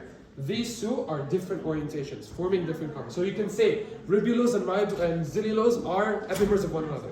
But since they both have lose at the end, they're still ketoses. Okay? Alright. Now, transketolase. Transketolase is a transferase, it's in the name, where we move 2 carbon units from one sugar to another. Okay? This enzyme, it's really important to remember this point. It is it has a thiamine pyrophosphate or vitamin B1 coenzyme. This is super important because we've got a lot of questions on this. This is the only enzyme in this chapter that has this. Okay? You're not going to see this in any other enzyme. So if they specify what differentiates transketolase, and this is one of the options, choose it. Okay? Now, this will be covered more in chapter 9 when we cover the coenzymes, so don't worry about that. Now, when we're transferring, how do we know where we're going from? We're going to always go from a ketose to an aldose. Aldose A accepts. So I accept carbons. Okay? Now over here between these two, can anyone tell me where we're going from where to where? You're going from a xylulose to Why? Because we're going from ketone to aldose, right? So that's what's going to happen here. We're moving 2 carbons and then we're going to form C-dioheptulose 7 phosphate and glyceraldehyde 3 phosphate. Make sense? Okay. Another point to keep in mind is that the ketose turns into the aldose that it produces, and then the aldose turns into the ketose. What does that mean? Didn't xylulose give 2 to ribose? Ribose was an aldose, right? But since it gained 2, it became C-dioheptulose. This was an aldose, this became a ketose. So they switched. Over here, this was a ketose, this became an aldose. So they switched. This always happens. You don't need to know why, just know that they switch, okay? Transaldolase, same idea as transketolase. We don't have the vitamin B1. However, instead of 2 carbon units, we're transferring 3. And we're gonna, of course, it's obvious, we're gonna move it from the very big 7 carbon to the 3 carbon, right? So that's gonna give us what? Erythrose 4 phosphate and fructose 6 phosphate. What can we do with fructose 6 phosphate over here? Exactly. So this is one of the products we can use to go back to glycolysis. Erythrose 4 phosphate here, since it doesn't have the L, we know instantly that it's an aldose. So clearly, this C-dioheptulose will become erythrose after giving 3 away, while this glyceraldehyde will gain 3, so it'll become fructose 6 phosphate. Make sense? As you can see over here, it's the same idea, same concept. All right. We discussed how the functional groups change here, where a ketose becomes an aldose and an aldose becomes a ketose. All right. Now, remember we made 2 xylulose 5 phosphates, right? This is where we're going to use the second one. It's going to react with erythrose, same idea, but we're going to use transketolase. So how many carbons are we moving? 2, right? And what's the coenzyme? TPP. TPP, exactly. What? B1. What are we going to form here? Fructose 6 phosphate and glyceraldehyde 3 phosphate. Something important to keep in mind. Fructose 6 phosphate here is produced twice. Yeah? However, glyceraldehyde 3 phosphate, we also produce it twice. But in the exam, we're going to say one. Why? Does anyone know? Only one of them is taken out of the high. Exactly. We use one to form the final product. So technically, we only produce 1 glyceraldehyde 3 phosphate, but we produce 2 fructoses. Okay? This is the point, by the way, if you couldn't read it, it's right here. Okay. Monophosphate chunk. We're going back to this. Okay, we produced our fructoses and our glyceraldehyde, we can go back. Now, earlier I said, what if we need more NADPH? What do? We go follow this shunt. Why? Because we're just going to go up through gluconeogenesis, and then we're going to go back and produce more NADPH. Make sense? Alright. As a result, we call it the hexose monophosphate shunt. You're not really going to get quizzed on this, but this is typical information. Okay, regulation. Glucose 6-phosphate dehydrogenase, it's inhibited by NADPH, which is a product of it. Hence, it's called what? Product inhibition. Okay? It's stimulated, however, by GSSG and G6P. G6P is the reactant, glucose 6-phosphate, but it's inhibited by GSSG. What is GSSG? It's an antioxidant. This will mainly be covered in chapter 10. I highly doubt they're going to bring a question on this for your exam right now. It's another antioxidant just like NADPH. But you just know that... Huh? Glutathione, right? Yeah, it is glutathione. It has sulfur bridges and everything. Most of the time, you're not really going to get a question on this, but only in the midterms, okay? Now, we're going to skip the questions for now. I'm really sorry about that. But we don't have much time, and your time is precious, so we're going to try to go as fast as possible. Okay, 8.4. This part is very quick. We're going to go through quickly and go into 8.5, which I heard a lot of people struggle with. We're gonna do with fructose, mannose, and galactose. Right? Now fructose, right after glucose, it's a good source of carbohydrates where it enters the glycolytic pathway through the liver. The liver is a really important organ to remember here. Why the liver? Because we have a special enzyme, we don't find it anywhere else. What is the enzyme called?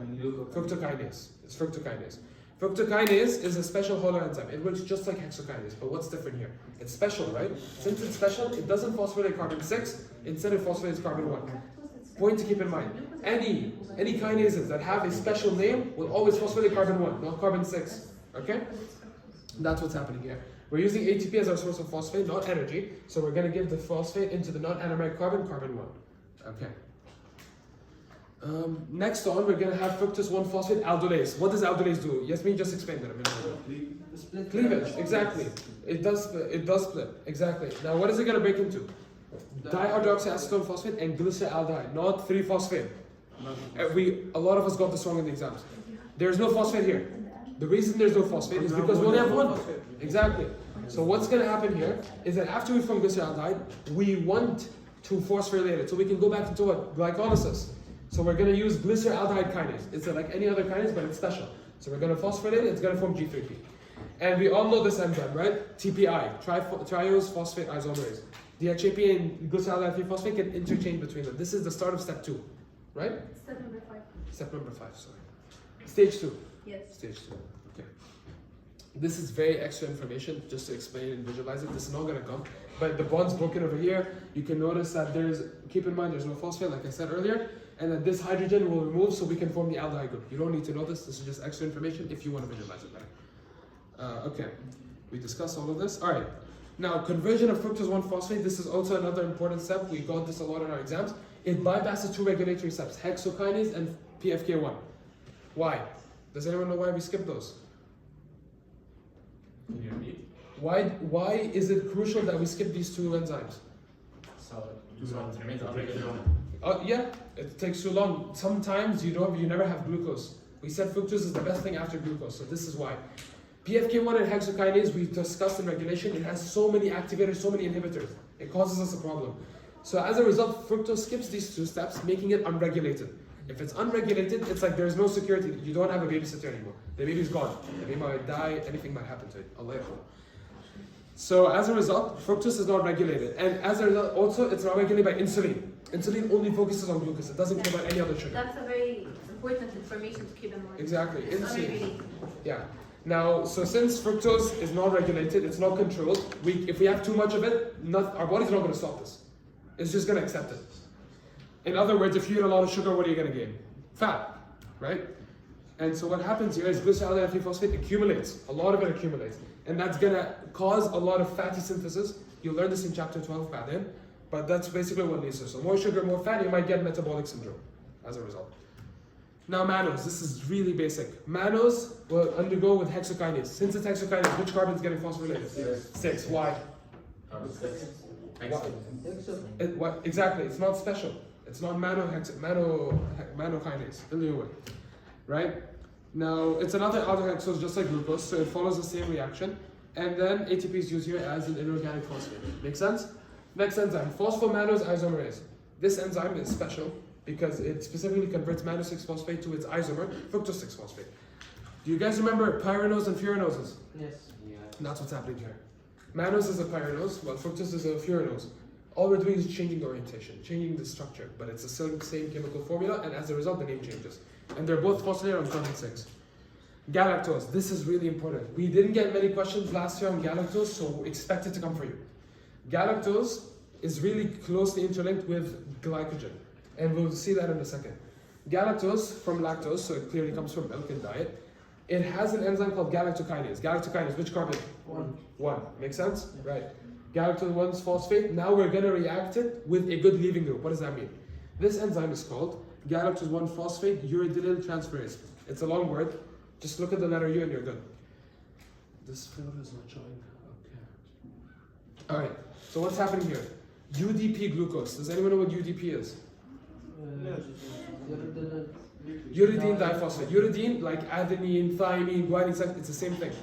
You're going to learn that we know ATP is energy. So is UTP, so is CTP, so is GTP. They're all energy. This is just another form of it. So UDP is just the diphosphate version. Why do we use UDP here? UDP is a good leaving group. It acts as a carrier, a donor, and a regulator in metabolism. Now, this enzyme, UDP galactose 4 epimerase, before we get into that, we need to understand why did we use UDP glucose? It's because it is more reactive than glucose. We could just say glucose alone, it's not that reactive. Because we're going to form glycosidic bonds at the end of the day when we go into glycogen. You need high energy for that. This won't give you high energy. So as a result, all we do is in this reaction, just replace the word glucose with galactose. That's it. This becomes galactose, glucose 1-phosphate, this becomes UDP galactose, okay?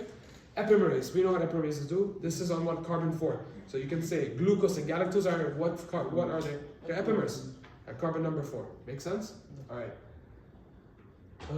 Yeah, and UDP glucose, like we said earlier, it's used mainly in where glycogen synthesis, okay? I promise you all are getting sweets over there. Everyone here is getting them, even though we're not doing questions, okay? But inshallah, I'll send you guys the questions today so you guys can solve it. We're moving on to 8.5 now.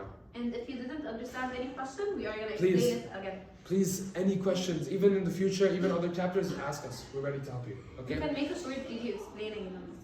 Yeah, no worries. If anyone wants to. Alright, so glycogen metabolism. Now, what is glycogen? It's a storage form of glucose that primarily synthesized in the liver and the muscles.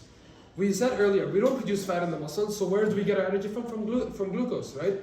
Glycogen, harfiyan, it's just like this basket. When I put food in here, it's organized, it's compact. When I put it outside, it's not that efficient, so the body won't benefit from it. That's what glycogen is. And we have it to some extent in the kidney cortex cells as well, and in the intestines. 3 hormones control this. This is basically part of regulation. Don't confuse it with glycolysis, but these 3 hormones are pretty much the entire chapter here. Insulin, glucagon, and epinephrine. We know what insulin and glucagon do, right?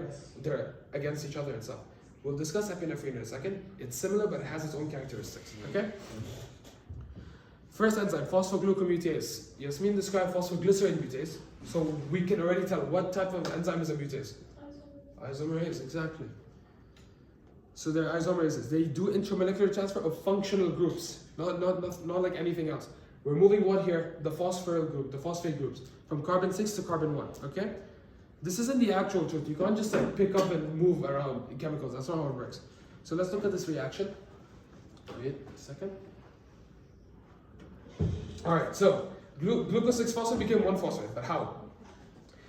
This enzyme, phosphoglucomutase, has a serine residue. The amino acid serine, this serine residue has a phosphoryl group attached to it. Does anyone know why this happens? Why do we have phosphates attached to serine? This is biochemistry 1 content. If you can recall. It has an OH. Exactly, it has an OH, hydroxyl group. What other amino acid has an OH that can take? Threonine, exactly. So threonine and serine work here. This enzyme has serine, so it carries an extra phosphoryl group. So what am I going to do as this enzyme? I'm going to put another phosphoryl group from my side and put it onto carbon 1. So now I just give all my phosphoryls away. But we know from the enzymes chapter, enzymes never get affected, never get changed in a reaction. So we need to take back the phosphate. How do we do it? We take it from carbon 6.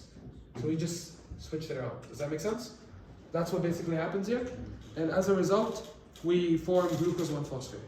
Now, glucose 1-phosphate. Remember we said UDP glucose from galactose metabolism. It's linked with glycogen. Why? Because we produce UDP glucose. What's happening here?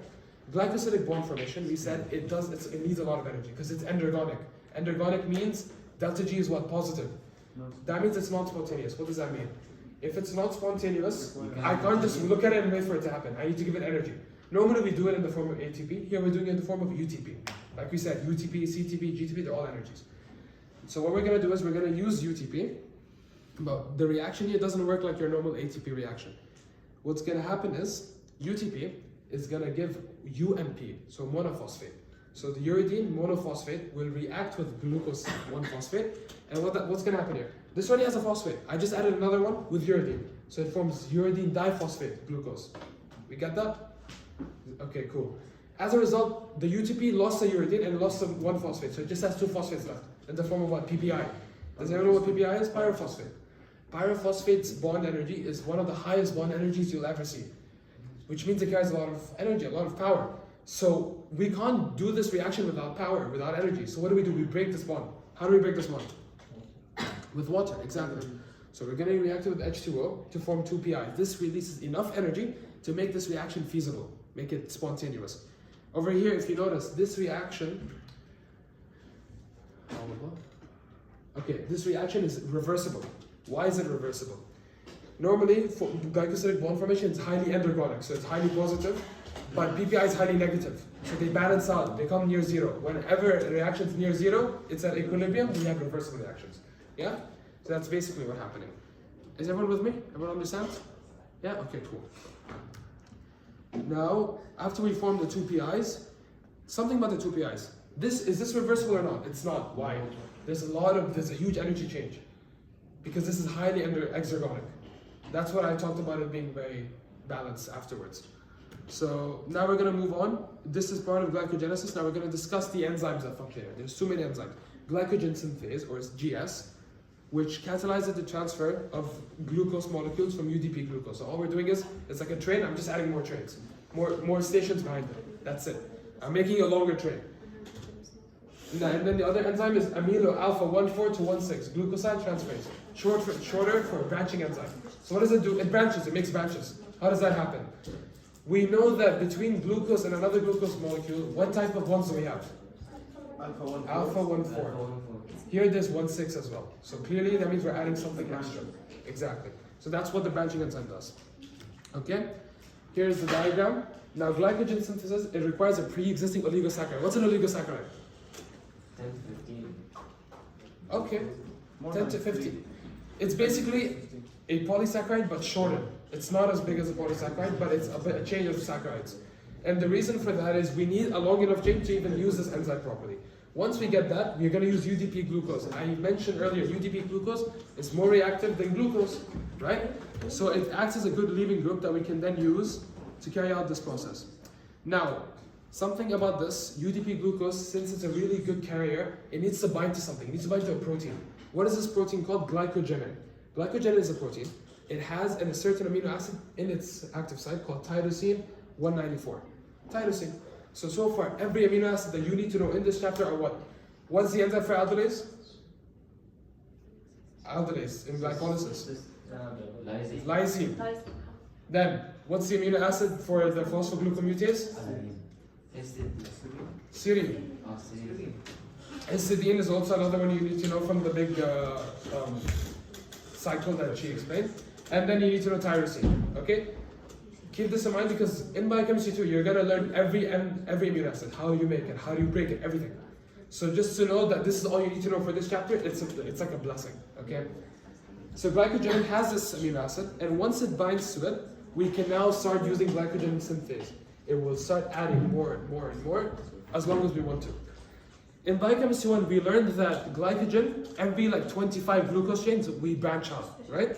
You don't need to know that in biochem 2. You're not expected to know that. All you need to know here is the mechanism and the pathways. But if you remember that knowledge, you'll understand why we use glycogen synthase first, okay? Now once we form about 12, that's when we start using glycogen synthase and the branching enzyme. Okay, now let's talk about the branching enzyme. Branching enzyme, it's in the name. We just make branches. How do we make branches? We take from the... These photos are like... Okay, we take a certain amount, it doesn't have to be 3, we take a certain amount of glucose chains from the long chain, and we just remove it and attach it to the top. When we do this, we use the branching enzyme, which we just discussed, and it forms an alpha 1,6 bond over there. Okay? Now, that's all you really need to know from this. Now we're going to talk about glycogenolysis. After this, we're going to get into regulation, and we'll be done for today. Glycogenolysis, in the name, lysis means breaking. So what are we going to do? We want to break the glycogen so we can use it as what processes? Why do we break glycogen? When we need glucose. You don't need to know exactly why for glycolysis. What you should know is that blood glucose is a percentage. You can have it very high, very low. This is important for people who are diabetic, right? You can have hypoglycemia or hyperglycemia.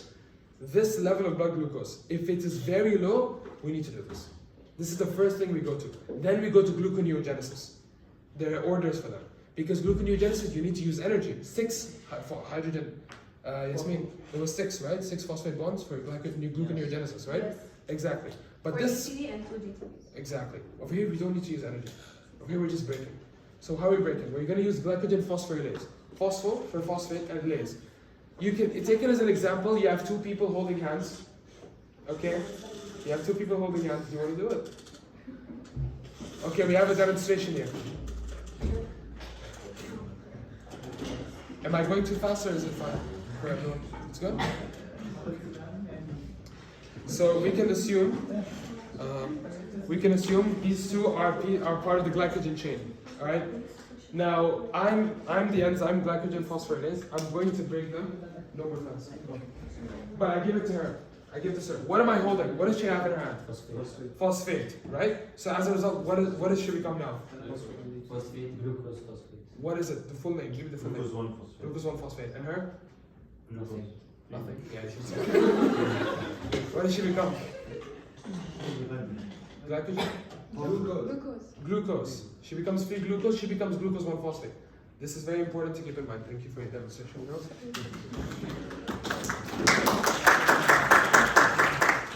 So that's what we're gonna do. We're gonna break what bonds? Alpha 1,4. Okay? That's what glycogen phosphorylase does, as you can see with the X. I'm very detailed. Yeah, now we're gonna keep breaking. But when do we stop? There's a lot of branches. We stop when there's 4 glucose left in the branch. This is called a branch point. So when I keep breaking down until I have 4 left in the branch, we call this a branch point. When the whole glycogen molecule is being broken down to all of its branch points, what do we call it? Limit dextrin, exactly.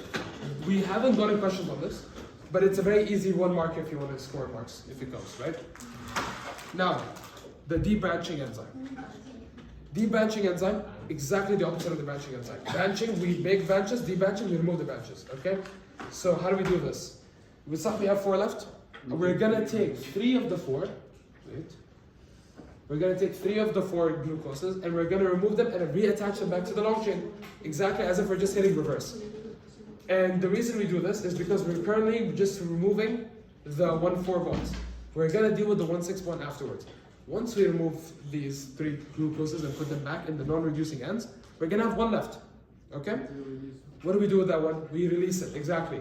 If you notice earlier with the example, I released them and I broke the 2 glucoses with what? Phosphate. Over here I'm breaking it with what? Water. Since I'm breaking them with water, will I have any glucose 1-phosphates? No, I'm just gonna have free glucose. This is the only time you produce glucose in glycogenolysis. So as a result, what can we assume the major product of glycogenolysis is? Glucose 1-phosphate. 1-phosphate, exactly. Because you barely get glucose, but most of the time it's glucose 1-phosphate. Alright? So yeah, like we discussed, it's mainly used, what we're gonna do is, we have a lot of glucose. We said, where do we mainly have glycogen? In the liver and muscles. So now I wanna go back to the liver and muscles and function. I need to contract, I need energy. So glucose 1-phosphate will then go down, using the same enzyme, from glucose 6-phosphate, which will then react with glucose 6-phosphatase. You know what phosphatases are, right? Removing phosphate away from glucose. And then glucose goes back into the blood and goes straight to the muscles. We're almost done. Now regulation, the last part. Okay, this is really important. A lot of us get mixed up with this. Why is glycogen metabolism regulated? It's controlled so that energy is not wasted. You will never see, you imagine this, you're here working, you're trying to like shovel up some dirt, but then your friend next to you shoveling that dirt back inside. It doesn't make sense. You're wasting energy, you're wasting time.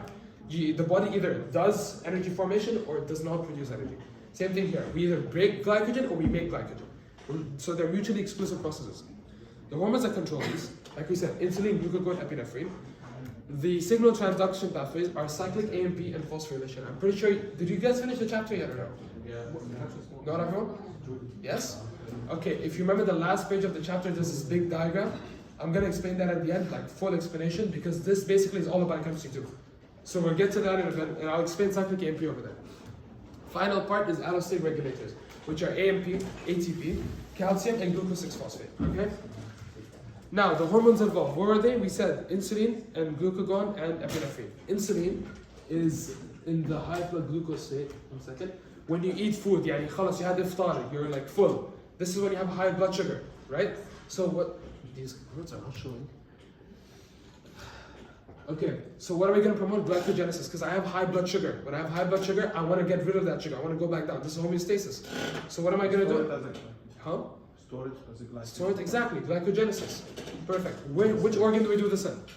Liver. Liver, exactly. Epinephrine, we'll get to that in a second. Glucagon is the low blood glucose. When we have low blood glucose, but we want to increase it. What are we going to do? Lysis.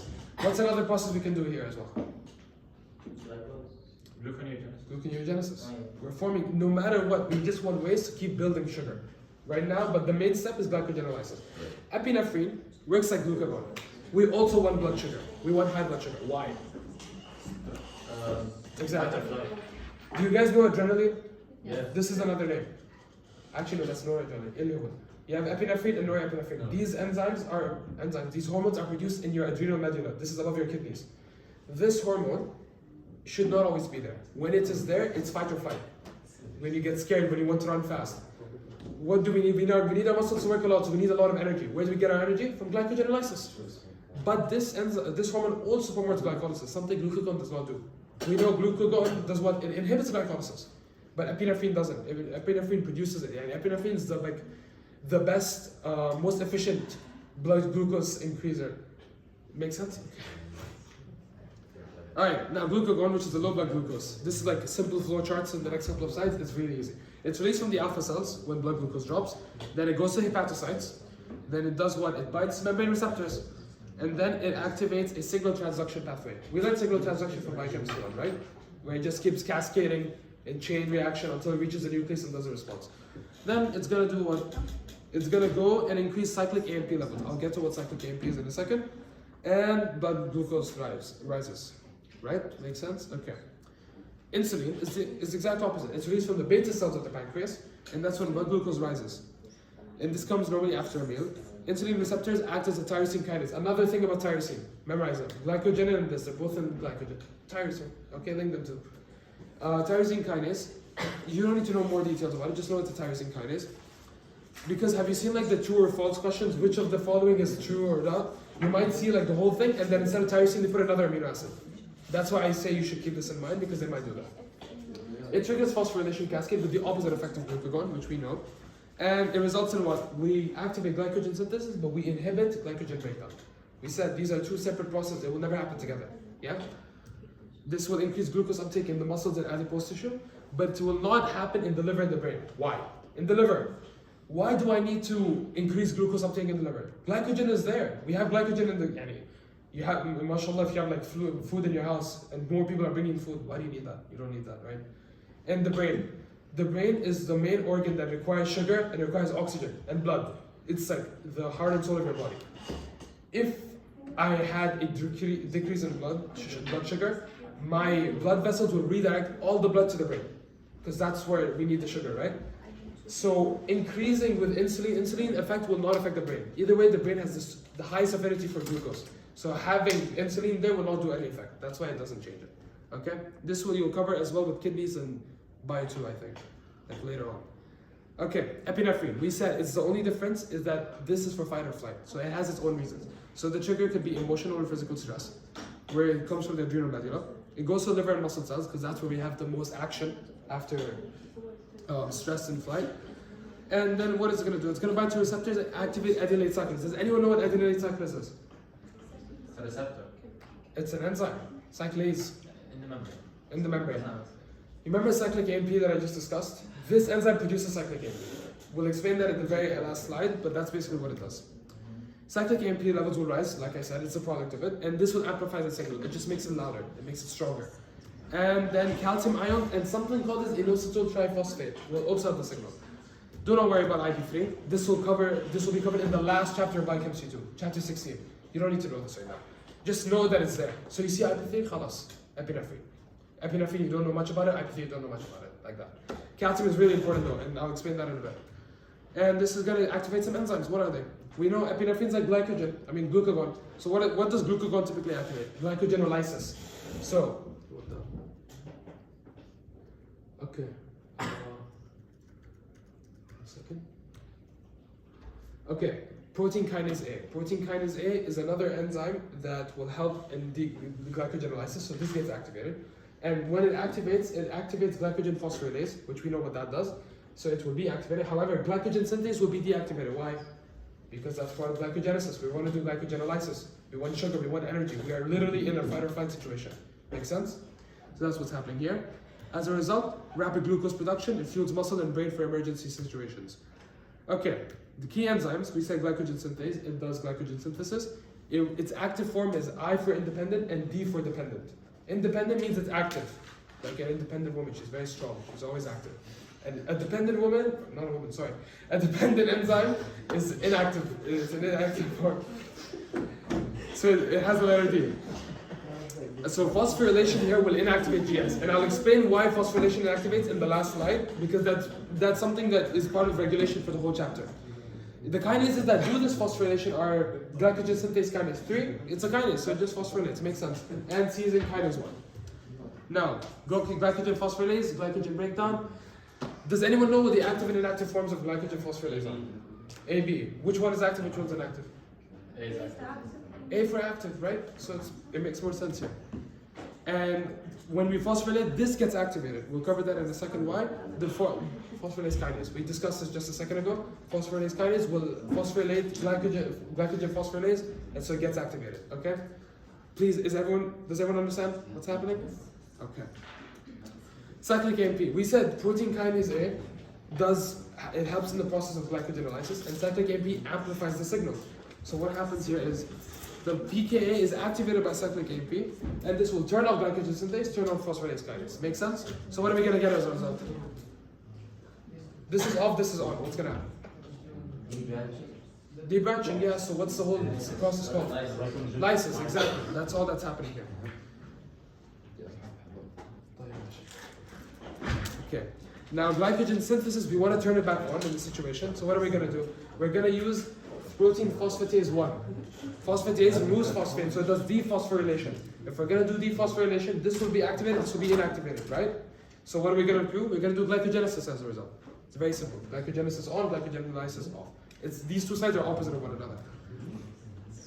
Now, allosteric regulation in muscles. AMP. Yasmin described that in AMP, that means we have low ATP. If we have low ATP, we have a low AMP to ATP ratio, that means we need energy. So we want to promote glycolysis. So what is AMP going to do here? It's going to activate the glycogenolysis pathway because we need more glucose. Make sense? So Anna, right now, I don't have much energy. I want to get energy. We can do that by glycogenolysis. And the way we do that is we're going to activate its enzyme. So AMP does this. AMP can activate the enzyme. It's from B to A. And like we said, if the ratio is low, we need more glucose. So we got to figure out any way possible. I remember earlier we mentioned calcium is important. So what does calcium do here? It also activates phosphorylase. Glycogen phosphorylase is the one enzyme that is regulated by calcium. Calcium does not really regulate other enzymes in all of glycogen. But calcium is really important here. You don't need to know why, just understand that calcium does a lot of effect here. You'll maybe know by the end of the semester when you're taught about the regulation of most things, right? Metabolism regulation. Anyways, when calcium is high, that means muscle wants to contract more, because we know in bio, calcium is present, gates open, we have calcium channels. So it does multiple things. It's like a 2-in-1 situation. We get more sugar and we get more contraction. Allosteric regulation is needed especially for these irreversible reactions. In the diagram that we showed you earlier, for glycogenolysis and glycogenesis, you saw these enzymes. Were they reversible? No. So it's like when you do an exam with a pen. If you mess up, you can't just rub it out. That's why we need proper regulation for it, so it doesn't mess up. So that's why we have all of these allosteric regulations. Okay? Now in the liver, when we have high glucose, glucose alone can regulate the liver. We don't need other hormones, we don't need other enzymes, because it's already found in there, so it's very efficient. When there's a lot of glucose, we activate glycogen synthesis, because we want to store it now. Khalas, I have a lot of blood sugar, I want to store it. What hormone activates this again? Insulin, yeah. It's very simple. It's just on and off. That's basically what glycogen is, on and off. While it will turn off in glycogen phosphorylase, as a result, this is what we get. Glycogenesis is on, while glycogenolysis is off. So, like we said earlier, glucose just acts as its own regulator. We don't need anything else. This is in liver cells. Okay, we're at the last part of the chapter. These 2 slides. So, this picture, this one whole page, I want you guys to not memorize it, but understand it. Because if you understand it, you can basically tackle most of the chapters in biochemistry too. These are the 3 receptors. One for glucagon, one for insulin, one for epinephrine. The ligand will bind. We learned this from enzymes. Ligand will bind, and this will cause change and activation. If you notice here, this enzyme adenylate cyclase. What does adenylate cyclase do again? Cyclic AMP. When we want to form cyclic AMP, it needs to be activated. How? Glucagon here and epinephrine have a plus sign. What does that mean? They activate it. So they activate this enzyme, but insulin inhibits it. So what can we discern from this? Adenylate cyclase, does it promote glycogenesis or glycogenolysis? Glycogenolysis, right? So that's something you should keep in mind now. Anything that promotes more sugar in the blood is a glucagon favoring enzyme. anything that promotes less sugar in the blood is an insulin favoring enzyme. It's like picking teams like red team and blue team. This enzyme is part of blue team or glucagon's team. Okay? Now, as a result, it's going to take ATP and it's just going to make it into a cycle. A chain, a ring. So it's going to be called cyclic AMP. Now, what is cyclic AMP going to do here? We discussed protein kinase A. Protein kinase A, does it do glycogenolysis or glycogenesis? From what can we remember? We said it's related to cyclic AMP, so what is it going to do? Lysis. It's just going to do more lysis. So cyclic AMP activates it. It was inactive, and now it becomes active. So anything that activates itself or activates the next person in line, they're on the same team. They work together. So if I activate the enzyme in front of me, we're both regulated by the same hormone. So these two are all regulated by what? Glucagon and epinephrine. Okay. So protein kinase A, once it's activated, it can phosphorylate phosphorylase kinase, which we also said does glycogenolysis. So if it goes from off to on, right? Same thing, but here, this is promoted by insulin, glycogen synthase. Glycogen synthase, when it is phosphorylated, it goes from on to off. In other words, most of the time, insulin-related enzymes, when they're phosphorylated, they're turned off. But when we phosphorylate glucagon enzymes, they're turned on. Insulin prefers dephosphorylation. Think of it like they're being chained up. When we remove the chain, khalas, they're free.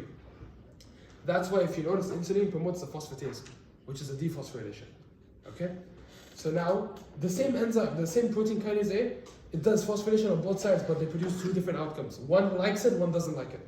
One turns off, one turns on. And we said earlier, calcium has an effect on phosphorylase kinase, and it will stimulate it as well. Okay? So, now glycogen phosphorylase will then go to glycogen and do what? Glycogenolysis. Khalas, we've reached the last step. This is the chain. You should memorize this chain. We should memorize that we go from cyclic AMP, then to pKa, then to phosphorylase kinase, then to glycogen phosphorylase, then to glycogen.